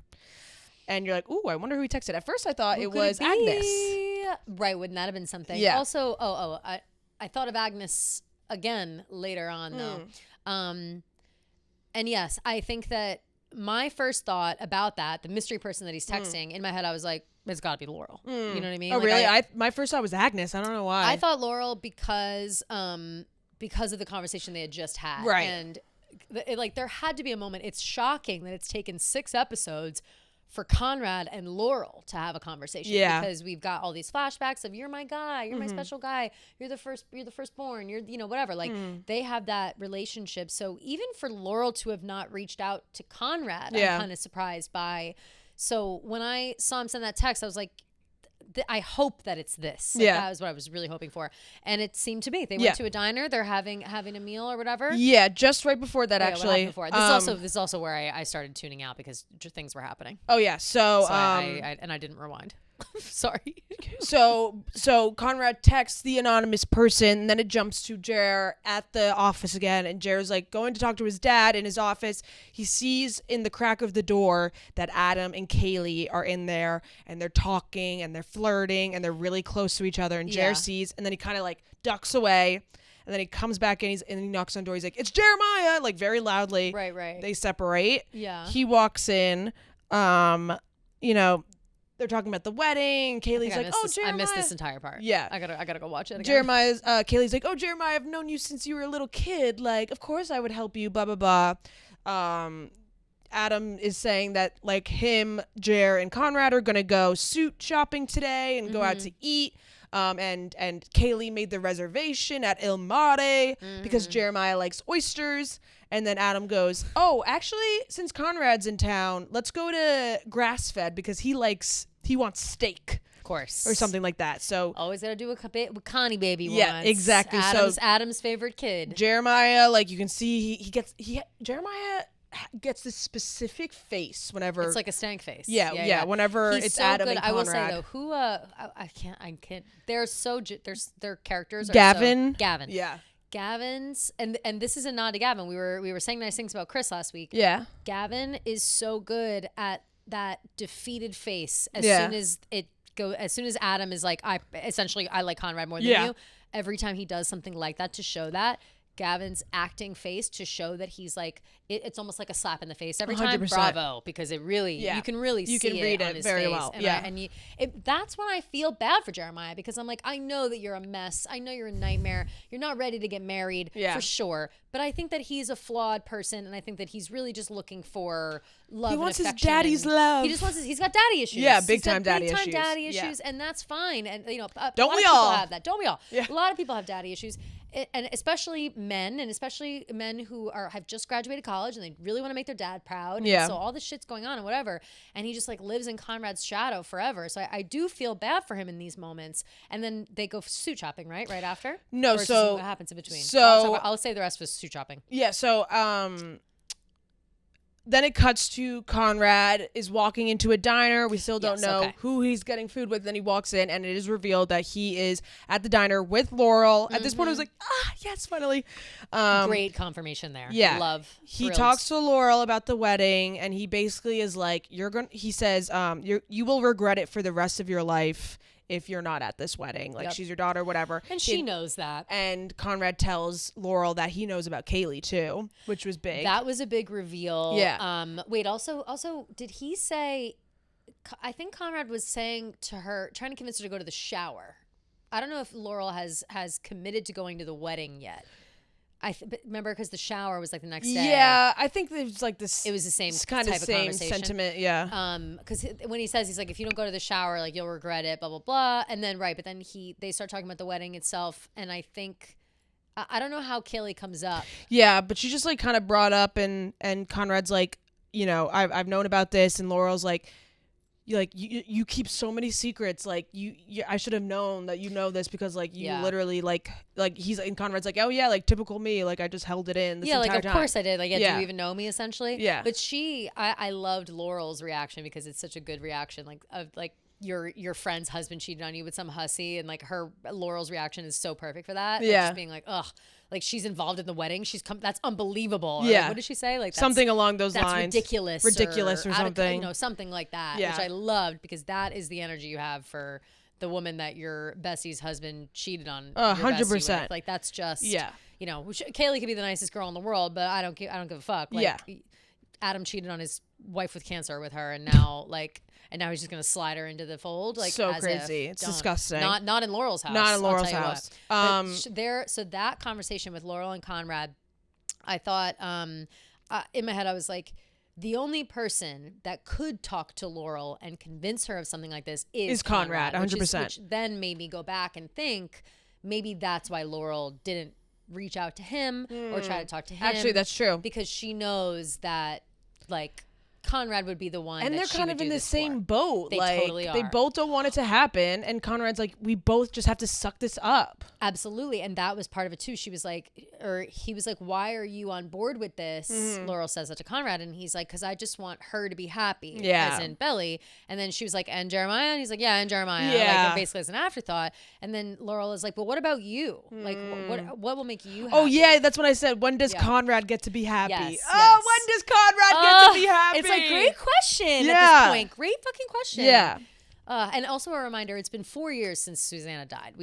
I think Adam says that in a later scene. But yeah, so it's been 4 years. That's been the time jump since last season. Yes. Just a reminder. Yeah. So it kind of ends with that conversation of Conrad and Laurel. You can kind of see that Laurel's starting to, have the realization after Conrad hits her with the "you will regret it for the rest of your life." Yeah. And she's like, Conrad's just kind of like, Belly just needs her mom, whatever. Yeah. So then we cut to, and Denise shows up at Steven's apartment. I said all caps, too much Steven and Denise, and I zoned this entire thing out. I don't even know what they talk about. Too much Steven and Denise. Like, I don't give a flying fuck about Denise. I do not know what this scene was even about. I thought I heard something along the lines of like, yeah, like all I've been thinking about is your video game. Like, yeah, some she did say shit something like that. And I was like, I'm gonna turn the head, forget it. Yeah, like, I'm so not listening she anymore. basically asked Steven to like start a business with her. That's right. Yeah. So she's like, my contract is almost up at. She's in a manic phase. Yeah. My contract's almost up at Breaker, which is like the company they all work at. I've been thinking nonstop about your game. I think we make a good team, blah, blah, blah. Like, we should do this together, whatever. And Steven's like, okay, maybe. Like, we could figure it out. She has like this whole portfolio ready to go, so they're looking at it, and then it cuts to Belly is arriving to her bridal shower. She looks gorgeous. She does look gorgeous. Like a grayish pale blue dress was so pretty. She walks in. Everything. Her makeup was looking good. Her hair was looking good. Her hair has been looking cute. Good. Yeah. Yeah. She walks in, sees everybody. She's like, well, try and put on a brave face, and then out of the corner of her eye, she sees Laurel. I teared up. I was crying. Yeah. I really was like, this is a sweet moment, and this I was crying big for like. I'm happy that Laurel did this. Yeah. Just because like. Sometimes as a mom, like you just have to be the bigger person. And you know that even though Belly is just not seeing clearly right now, and she's gonna regret this whole situation, and I do think that eventually she'll figure out that she's fucking up and whatever. But until then, it's like, she's been punished enough, Laurel. Like you can't ignore your daughter forever. Yeah. And now it's been like 3 weeks or a month or something. Like that's too long. And Conrad, I think Conrad mentioned something during the conversation when he was like, oh my God, I totally just lost my train of thought. He was like, this wedding's happening, like whether you like it or not, like it's gonna happen, and if you're not there, like you're gonna regret it. So which is also basically what the dad, John Conklin John said, But again, the only person she's gonna listen to in that scenario is Conrad, and I think you hit it on the head, Gia, saying like they're kind of in the same boat. Like, if Conrad has to suck it up, so does Laurel. 100%. Yeah. So they're happy, they're hugging. Belly's super happy to see her mom. She's like, thank you so much for being here. It's sweet. She brought the lemon squares. Everything's good for the moment. Yep. Then we cut to, and Conrad, Jeremiah, and Adam are trying on suits. Jeremiah, these were the moments where I was like, as soon as they started popping off, like they're about to go try on the suits, I was like, this is going to be so painful, especially after the change the launch reservation. And this is where like they're in there, they're trying on the suits. Conrad's got his suit going. Adam's like, oh, taper it, blah blah blah, in the back, like mine, just like mine, like but shit like that. Jeremiah is like. Him and Jeremiah and Adam are having a conversation where Conrad's trying on the suit. Yeah. And Jeremiah, like, you can tell on his face that he's like, oh, me and my dad are, like, having a good convo. Yes. Jeremiah asks him a question, and instead of Adam answering the question, Adam gets up and he's like, Conrad, your suit should look just like me. And you can read Jeremiah's face again. Do the tapering in the back, just like mine. Yeah. Literally, like, he completely blows Jeremiah off, and he makes that great face where he's like, fuck. He's just, like, screaming internally. Yeah. So to continue what I was saying before, it's those little moments that Adam, like, And I can't tell if he is just so aloof. Like, maybe he's just like Jeremiah in that way of like, he's just selfish and doesn't notice what's going on and how his actions affect other people, because it does seem like he does that on purpose to hurt Jeremiah. Like, it's so blatant. It's crazy. That he has That's to why I feel like he doesn't. He must not. Yeah. You know what I mean? He must just be a dick. Yeah. Which, again, apple doesn't fall far, at this point. Right. So. And then it actually cuts right back to the bridal shower. They're talking, whatever. Taylor asks if Steven is coming. She's opening some gifts. Mm-hmm. She gets a gift of stationery that says Isabel Fisher on it, and she kind of is like, she gets a whoa, little shook up by that. That shakes her up big time. She basically is like, I never thought I would like see that as my last name, and she was kind of like, I like kind of wanted to keep my last name. And she was like, oh, I kind of want to keep Conklin. Conrad, no, you wouldn't. Yeah, exactly. Like, don't lie, bitch. 100%. Because it's the wrong Fisher. Yeah, exactly. So, she says she wants to keep her name. Taylor's like, ooh, like Conklin Fisher hyphenated could be cool. Yeah. So she's like, oh, like, this is a great gift. It's just like, it's all like crazy. So I think that's another thing that's kind of snapping her back into reality. Well, it's all that Belly can't talk about this wedding and the fact that she's getting married. She can't say, I'm getting flowers for my wedding. She can't say, I want a cake for my wedding. I'm getting married. Like, she won't. The only time she's like excited about the wedding is when it's just her and Jeremiah. Yeah. Everybody else she talks to, it sounds like she's literally walking to her fucking funeral. Yeah. Like, she sounds miserable anytime she talks about it. 100%. And then it's time for Lucinda to give her gift. Ooh, Lucinda. And she's like, hey, Lucinda. Lucinda with her like top fucking ponytail. These are the moments. Lucinda at the shower is when I was like, are we the same age? Like, literally, like, I need to, and that's what I was looking at. She tells Laurel to close her eyes, and Taylor's mom got Belly like hot pink lingerie. Hilarious. And as Belly's holding it up, Steven walks in the door, and Steven's like, what the fuck? Which was so funny. Hilarious. Steven has good moments. Yeah, Steven's very funny. And then cuts to Jeremiah, Conrad, and Adam in the car. Mm-hmm. Jeremiah says that Laurel's coming to the wedding.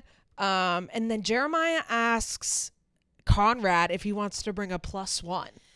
Which is crazy. So this is when I thought he was going to say yes and make Agnes come. Oh, okay. Like, in that moment where I was like, oh, who would he even bring? Damn, I can't figure out how. I'll have to follow up about how old Taylor's mom was supposed to be. I fully was like, maybe he's gonna force this, and obviously he and Agnes have like established friendship, and then maybe he calls her up and is like, I don't know if I can get through this without someone on the outside, like a normal person, whatever. Like, I hadn't like kind of thought that was the road it was gonna go down, but he right away is like, nope, no, I'm not bringing it. Yeah, so just crazy bold move to ask, and then Adam's kind of like, oh, you planning on macking on one of Belly's bridesmaids? Yeah, that was fucking crazy. Conrad's like, no.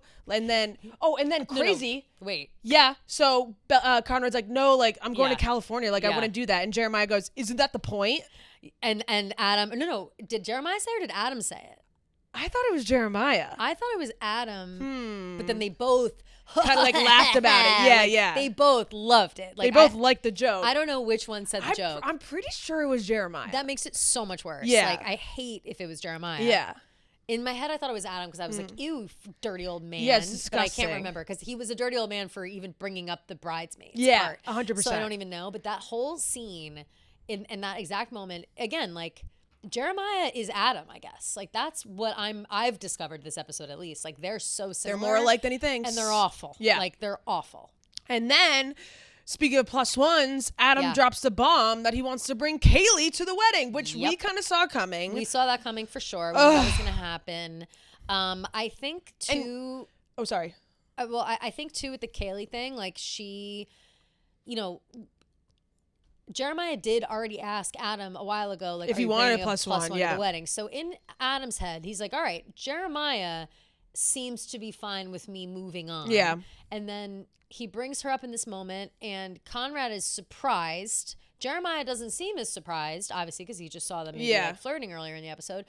But Adam immediately launches into the time frame of like, well, it's been 4 years and whatever. It's like he's making excuses. And Conrad kind of starts to push him. He's like, how long have you guys known each other? Like, how long has this been going on? Whatever. And to me, it seemed like Jeremiah was kind of reading into something. Yep. Because as Conrad starts to push, Jeremiah gives him like a little tap to get him to like stop pushing, basically. Yes, I think that. And I also think that Adam knows, like, I think Adam picked up on Conrad knowing what the fuck is up there as well.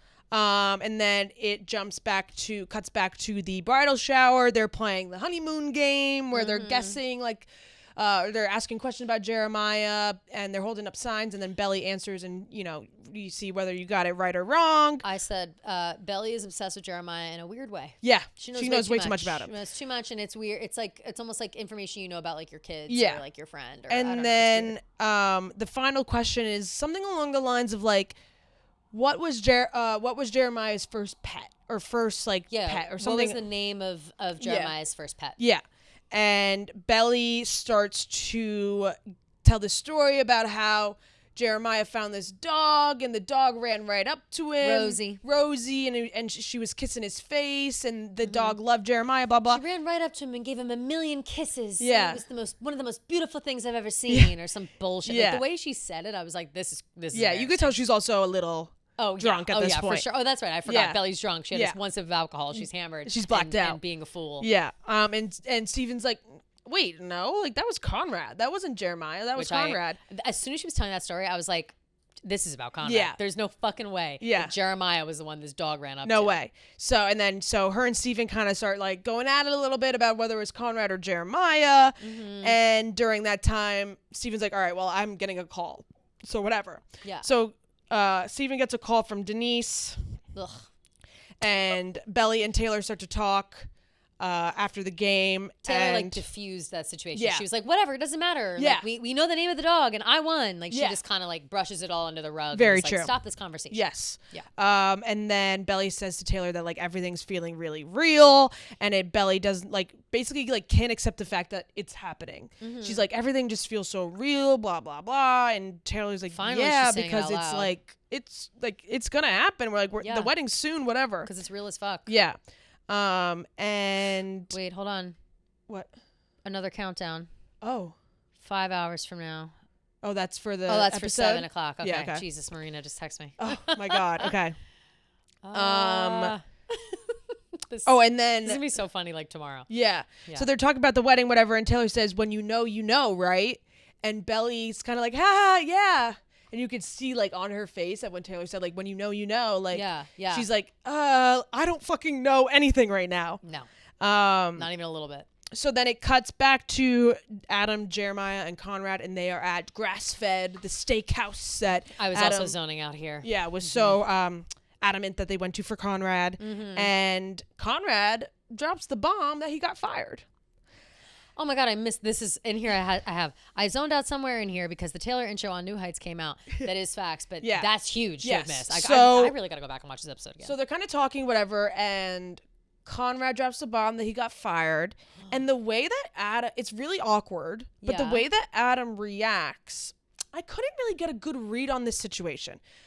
Because he says that he got fired, and he's like, I'm taking this time in Cousins to just kind of like figure things out, whatever. And Jeremiah's like, yeah, like you should do that, like good for you.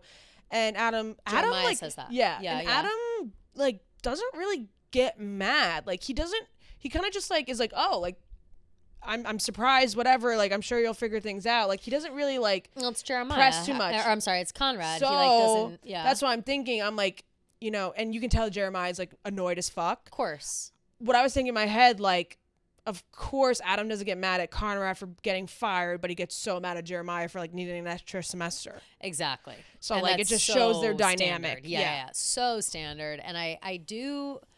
So that's interesting. He like dropped him and told it. But if you were to tell me in advance, like, would Adam get mad about Conrad's job situation? I probably would have anticipated him acting like totally. This because as far as we can tell, Conrad can do no wrong in Adam's eyes. And I do think that Conrad is like who Adam wishes he could be versus who he actually is, which is Jeremiah, which is why he like hates Jeremiah. Okay, it's too much of a look in the mirror, Right. Yeah. I forget like what led up to Conrad dropping that bomb. I think it was like Adam was like hyping up Conrad about something. Yeah, I remember seeing them sit at the lunch table, but I couldn't remember their conversation. And Conrad was like, I got fired. Yeah. Adam wants to order the filet mignon with the blue cheese dressing. Oh, of course. And Conrad goes, and the seafood tower as well. And Conrad's like, that's like really bad for your heart. And, Adam's like, well, you're the you would know, you're the doctor, blah, blah, blah. And then that's what kind of brings him up. Got it, got fired. Got it, okay. Again, yeah, you're the doctor, and you got Belly over here getting an anatomical heart ice sculpture. Yeah. But okay, sure. Yeah, so weird. So then it cuts back to the bridal shower. Taylor and Steven are talking in the kitchen. Taylor's kind of looking over his shoulder, seeing that he's texting Denise. So Taylor's like, ooh, what's going on with you and Denise? And Steven's kind of like, listen, I didn't think it was a good idea for me to come. I don't think we can be friends without it getting messy, and maybe it's best if we do no contact. And Taylor's like, no, whoa, which we could be friends, which is a freak out for her. Because she was kind of flirting with him big time, and Steven was like, no. So he's like, maybe we should go no contact. Steven's his head's turning. Yeah. So she's like, no, we can be friends. I can be chill. I'm fine. Whatever. Look, I say you can eat my lemon square that I saved because I'm such a good friend. Blah, I blah, saw blah. you eyeballing the lemon squares. Yeah. And blah, blah, blah. I saved you one. Yeah. Yeah. And even them deciding to be friends is all very flirty. Yeah. I also said that I said Steven and Taylor into it, but lots of time spent here. Yeah. We just really were talking about Steven and Taylor. I don't really care about this. Will they? Won't they? I just wish that they would already. Yeah, you know I agree. now is the time. What are we doing here? We need some love here. Steven's refusal to accept the fact that Taylor was freaked out pre-accident is the issue here. Yeah. He decided you know what? In his moment where he was passed out or whatever from the car accident, he decided all right, well, Taylor's like me, so she doesn't deserve me. But it's she switched up so fucking fast after that. She was in love with him, willing to do it all, go full in. Belly was there. It was all going to happen. And he now is standing in the way of it. And I'm just frustrated by that. Yeah, very Steven, frustrated. it's stupid. This is your moment. Yeah. So, they agree they can be friends. And, you can read it all over Taylor's face that she's pretty upset. Yep. So the bridal shower is winding down. Laurel's about to leave, and before she leaves, she's like, "Oh, Belly, I have this gift for you. I didn't really want to give it to you in front of everybody, and it's her passport." Which I, by the way, was like, "Is this shade?" And being like, "Go totally, to Paris." 100%. This is amazing. She's like, "Mom, I'm not going to Paris." She's like, "Yeah, I know, but look under it." And she looks under, and there's 2 airline gift cards. She's like, "So you guys can go somewhere nice for your honeymoon," which is so nice and really, so sweet, really sweet, and I have really thoughtful. And what an olive branch! I what know. an olive branch by Laurel. She just wants her baby to see the world. And that's what she said. She said there's a whole big world out there. Yeah. And you should see some of it. She just wants Belly to live her life. I know. And have life experience and see things and Ugh. be an adult. So it's very sad. But Laurel does confirm that she is coming to the wedding, and Belly's like, "Oh, maybe I can sleep at home tonight." Yep. And they have this sweet moment with Steven. They do a group hug. Family hug. Yeah, everything is going back and forth, whatever. At what point it might be next coming up, but at what point do we flash back to the little girl singing "Bye Bye Birdie"? Oh, that's about to happen. Okay. Yeah. Okay. So I have something to say about that as well. Yeah. That's actually a little bit later on, actually. It's just my next note, so I don't know what in between there. So, they share that sweet moment. They're back at the restaurant, they're just talking, whatever, and Belly calls Jeremiah while they're at the restaurant. Yeah. And this is they're on the phone, and she says that she's really happy about her mom. And the mom's coming to the wedding, and then she asks Jer about Rosie, the dog, and she's like, "Was that you or was that Conrad?" And Jeremiah's like, "No, that was Conrad." And we all saw that coming. That was crazy. And then Jeremiah's like, God. "I have to go," when he doesn't have to go because he's pissed that she thought that it was Conrad, or she thought that he was the one that found Rosie, not Conrad. But it's just that's so fucking typical Belly to be like, it was just about the most beautiful thing I've ever seen. And it's literally a story about Conrad. She only talks about Conrad like that. Yeah. She never has said she doesn't talk. She doesn't speak poetically about Jeremiah. Yeah. She does about Conrad. Your hair is romantic when you're wet, and it was the most beautiful thing I've ever seen. When a dog came out to you and was looking what? Yeah, you're just down bad. None of these things happen with Jeremiah. 100%. This is a really good analogy for how Belly sees Conrad versus Jeremiah. Yes. So then Jeremiah's like, "I have to go," when he doesn't have to go. So obviously he's pissed off, and Belly is sitting in a room after the phone call. She's like, I thought that I've known Jeremiah my whole life. I thought that I knew every single thing about him. I thought that, you know, there was nothing we didn't know about each other, but maybe I thought I knew everything about him, but maybe I was wrong. Maybe there are things I don't know about him. Dun, dun.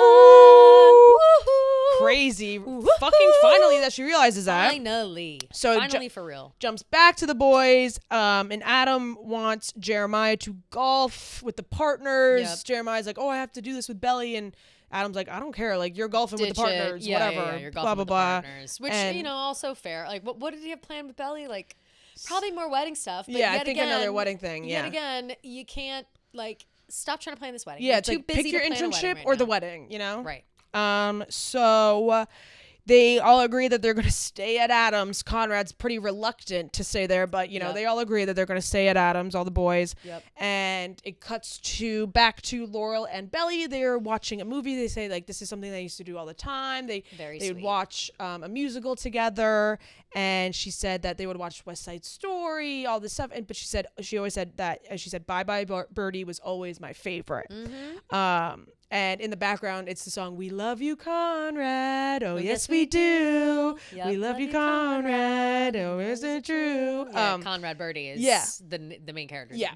So then it jumps to a flashback of Little Belly and Laurel, and they're watching Bye Bye Birdie. Mm-hmm. Steven's, like, young, too. He comes downstairs. He's like, why are you guys watching this? And they're like, we love it. And then that's when you have the scene of Belly, and she's little. She's singing to herself in the mirror. She's singing Bye Bye Birdie to herself. Mm-hmm. And Belly's kind of narrating the moment, and she's saying that, like, whenever she would sing, like, she would always think of Conrad. For sure. She was like, I wasn't singing about Conrad Birdie. I was singing about my Conrad. Yeah. Mm-hmm. And when she's, like, kind of done singing, she writes in the mirror steam, B+C. Like, of course. So cute. Like, so I used to do that too when I was young too. Are you kidding me? Please. Yeah. Also, wait. I wanted to bring up this. I need to give a round of applause, shout out to that little girl who hit it on the fucking head singing Bye Bye Birdie. Like, she was good. She sounded exactly like Anne Margaret. I was like, that is sick. Like, I watched it. I rewound it again to hear her sing it again. It was so spot on to, like, the original. Whatever that girl, she better be in theater. That little actress, whoever she is, she better be in theater because she fucking crushed Bye Bye Birdie in the mirror. Yeah, it was very cute. And as the flashback is kind of ending, Belly says, "But that was the past, and Jeremiah is my future." Blah blah. But, you know, she you know, that's a common theme that she kind of always, like, reiterates. You know, Conrad was the past. This is the future. But, like, Conrad's the old me. You're in the future. The future is now. So, like, if Jeremiah is the future, then, like, what's right now? You know what I mean? She's always right. Exactly. Great point, yeah. But she is always, like, she seems to be embarrassed, I think, by the version of herself that's so in love with Conrad that she's always kind of, like, dismissing that version of herself. Like, almost, like, I think that she feels she was delusionally in love with Conrad and then he never actually cared for her again. 100%. Or cared for her back the same way. Yeah. And I think we all know that is how she feels generally. But it is kind of crazy that for all of the years that she was obsessed with Conrad and like, basically stalking him and, like, knowing everything about him, that she's not picking up on his cues to her now. Like, is she just truly shutting him out so hard and being like, that's I think she was me. so hurt by him in that motel scene being like, I want you, and then the next morning being like, Jeremiah can have you, like, whatever. I think she was so hurt and blindsided by that moment that, like, her brain literally, like, won't allow her to think that Conrad still loves her. I really think that that's what's happening here. That's what's going on. And then we jump to Taylor at the house. She's stalking Denise on social media,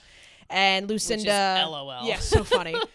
Lucinda and Taylor started talking, and, you know, they're talking about Steven, and she said that, you know, Steven's not into her anymore, and Lucinda's like, well, once he sees you in that sexy bridesmaid dress, then he's going to change his mind. She's a hopeless romantic, Lucinda. She's so, like, big sis. You know what I mean? Like, she's like, I've never seen any, like, mom character be less of a mom. Like, she's just not. She's like, well, once she sees you in that sexy dress, like, no. That sexy bridesmaid's dress. Yeah. It's like, what, Lucinda? Yeah, and Taylor's like, well, yeah, I do look sexy in that dress, which was really funny.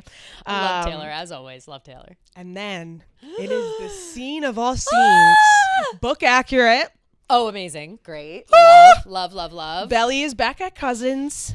She's writing her thank you notes on her new stationery. for the bridal shower. And or actually before that, she's at Cousins. She walks in. She sees Conrad in the window. His back muscles are glistening in the light. Hot. He's about to go surfing. Yep. She sits down at the table. She's writing her stationery. Conrad comes in. He's in pain. He's stumbling around. You hear like a choo choo choo. Yeah. Like there's something. There's a ruckus. Like, ooh, and she's like, "Are you okay?" He's like, "Yeah, I'm fine. I'm fine." Yeah. He's limping up the stairs. She goes to kind of like check on him, and she sees that there's blood trailing up the stairs. Yep. So she's like, "Oh my God." This whole scene is like the blood loss thing is like kills so he's me. like, she's like, let me help you. Like, I'll find something to clean it. He's like, it's fine. I'm fine. But he's like, I'm fine. It already stopped bleeding. Yeah. And he's sitting on like the edge of the tub, like straddling the edge of the tub. And she comes and sits across from him, straddling across from him. She starts to like clean the wound. She turns the shower head on. It's like on his foot, right? On his thigh. On his thigh. Yeah. She's cleaning the blood off with the shower head. And she's like, all right, like I'm going to put the hydrogen peroxide on. She pours it on. He's like, he hurts. He puts his head on her shoulder. Literally on her shoulder. Literally rests on her shoulder. And then it's yeah. the soft intro. We were crazy to think. Crazy to think that this would work. Remember how I said I'd die for you. Oh! And she's starting to get flustered. To jump. In the ocean separating things. Remember how I lied to you. So, she's kind of like getting all hot and bothered. The light is glistening. The water's dripping. The way his the light eyes is like coming beautiful. through the window. The way the light is catching Conrad's at the chills eyes. on my body. Literally, the way that the light was catching Conrad's eyes, I was like, you've got to be fucking kidding me with this. And we might just get away with this. The altar is my hips. So it's just like, it's crazy. I was Gia screaming at the TV. Oh, I was at the edge of my kiss. Literally, I'm in my bed, sitting up now. Kiss. I was at the edge of my couch. Insane. So he has his head on his shoulder, like whatever. He lifts his head up. They have this slight moment where like she like. You could see it on her face. They were that gonna she kiss. wants it. Like she wants it. She wants it. False God is playing. They're like, having like whisper conversation, and then Conrad's like he removes himself from the situation. He does lean in. Though, yeah, for first. sure. He's like, all right. Yeah, I'll catch you later. Like it's almost like he needed to know. And listen, I can relate. He needed to know that Belly wants it back, and now he can have control of the situation. So and that is like the most relatable shit I've ever heard. So, he gets up and walks away. He's like, I'm going to go take a nap, like, because this kind of hurts. Well, he goes, I just want to take a nap. And she's like, yeah, you've lost a lot of blood. Yeah. So drama. I fucking love all it. Over the stairs, I know. Too. Like, so please. he walks away he's looking like he's going to faint half the time. It's too much. And Belly's like, I can't believe that just happened. This is different from the Peaches. Like that was him. This time it was all me. Oh yeah. Oh yeah, it was. Belly. Open those eyes, girl. Yep. You got your man right in front of you. Yes, exactly. And I think this is when she finally starts to realize that, like, no matter what, she literally will always be in love with him. She'll always be obsessed with him. All this stuff. I hope so. And like the connection, the chemistry that they have is just undeniable. And False God is playing, and boom, cut to the credits. Unbelievable. And then continue to play False God. Yep. I can't believe, first of all, False God. God. Unfucking believable. Unbelievable. And I don't know if we said it, or maybe it was just like things people have been saying or hoping for or whatever, but everyone was hoping for a False God moment between Conrad and Belly. Yeah. Like, I think that is kind of if I'm to pick a Taylor Swift song that's in Summer I Turned Pretty and it's Belly and Conrad, I'm wanting it to be False God. Well, can I remind you? Oh? In season 1, yes, during the scene between Conrad and Belly when they're like about to kiss for the first time and Jeremiah shoots that is it False firework God there? Mm-hmm. Fuck. Yep. Fuck. Isn't that crazy? So it's like kind of their song. I almost was gonna say like we've heard this before, yeah, right? But in my head I was like, how have we not heard this before? So that makes a lot of sense. When Jeremiah tries to commit manslaughter. Yeah. First degree murder, should I say? I really truly I needed them to kiss. Like I needed it. I needed so them bad. to kiss. I was inches from the TV. I know, screaming. but that's the thing. Belly would never. I know because she would never. she's at the end of the day, she's a good person. I know. And that's a juxtaposition between her and Jeremiah, because as much as I want her to cheat on Jeremiah with Conrad, and that's kind of the one thing that she has the upper hand on with Jeremiah, because she's kind of sucks too now. Which, by the way, let's remind everybody, still nobody knows about that. Yeah. But now that Taylor knows that Belly's freaking out a little bit, maybe hopefully we'll get our at the very least a car ride between Taylor and Conrad for all these beans to spill. I'll give you a little hint. He does find out, but it's not in a way that you would expect. Interesting. Okay. Yeah. It's Belly tells him straight up. No, I'm kidding. Imagine. The last thing I'd expect. Denise tells him. Yeah, right. Steven tells her. Yeah, Taylor tells her. Yeah, like Taylor is the only one that knows besides Jeremiah and Belly. So does Steven not know? know? No. Really? Yes. Not even when they had that conversation in that. Oh wow! I didn't realize Steven didn't know either. Nope. I thought he knew. Yeah. Oh my God! It's just so much worse. It's yeah, so you bad. think he'd be Jeremiah's best friend or best man? Hell no. True. Yeah. But I thought more of like, well, if Belly forgives it, then whatever. But you know, and then the car accident and Jeremiah's cheating scandal really got wrapped up in Steven's car accident, and like he should be thankful to Steven for getting hit by a fucking car, because everyone forgot about Jeremiah's cheating real quick. He should send a thank you stationery with the Isabella Fisher stationery saying thank you for getting hit by a car, Steven. Oh man, you know these episodes are just unbelievable, because it's like the first 40 minutes are like, okay, we're going through the motions, whatever, and then the last 20 is always like filler shit. It's like it's Steven and Denise, it's Steven and Taylor, it's Taylor and her mom, it's Taylor, it's this that, it's this that. It's like Belly and Conrad. That's what we want. I want a live feed on both of them the whole episode. Like, that's what I want. Yeah, they should have Conrad cam and Belly cam. I'm fine with Conrad cam because he's gonna be doing handiwork all over the house. I'd love to watch that all day. Like if we have to watch Lucinda and Taylor have a stupid conversation, we should have Conrad cam of him fixing the roof shirtless in the bottom corner. Yes, thank you, because that is what I need. Like I need like that sensory, like a split screen. Yeah, like on TikTok. You know? Like the dancing fruit. Yes. Yeah, with like a podcast clip. Exactly. If Taylor and Lucinda want to have a conversation, please show Conrad on the roof of that house. It's the least they could do. It's the least you could do. It's the least you could do. What an episode! What an episode! Very much looking forward to next week. It seems really like we're reaching a point of past the point of no return. Yeah, the final threshold. Right. That, of course, is a Phantom of the Opera reference. And I do think that it needs to happen now, because if it's one more week of cat and mouse, then I'm starting to get pissed. Yeah, I'm starting to be like, there's too many things going on. Something's got to give. You know what I mean, someone's got to plan a smooch. Yeah. All right. If my timeline of the book is correct, I believe the next episode should be an explosive one. Let's fucking. If I'm right, but I could be wrong. Could be either this episode or the next. But yeah, we'll have to keep our eyes peeled. But another really, really, really good episode. Yes. From the Jenny Han and crew. I love it. And make sure that you go and check out Bessie Brian West's interview with Jenny Han. Yes. It's out now that we were alluding to last week. Yes, it was with Jenny Han. He literally left us to go interview. God, that reminded me. He DM'd me because he was like, oh, like I just, you know, I think I posted something, he swiped up and he was like, oh, I'm about to go talk to Jenny. Yeah. And that's right. He told me this, but he didn't tell me what. He was like, if you have like a question to ask her, like, let me know. And I was like, oh my God, ask her what Taylor Swift song she would pick for Laurel. Yeah. And she picked Happiness.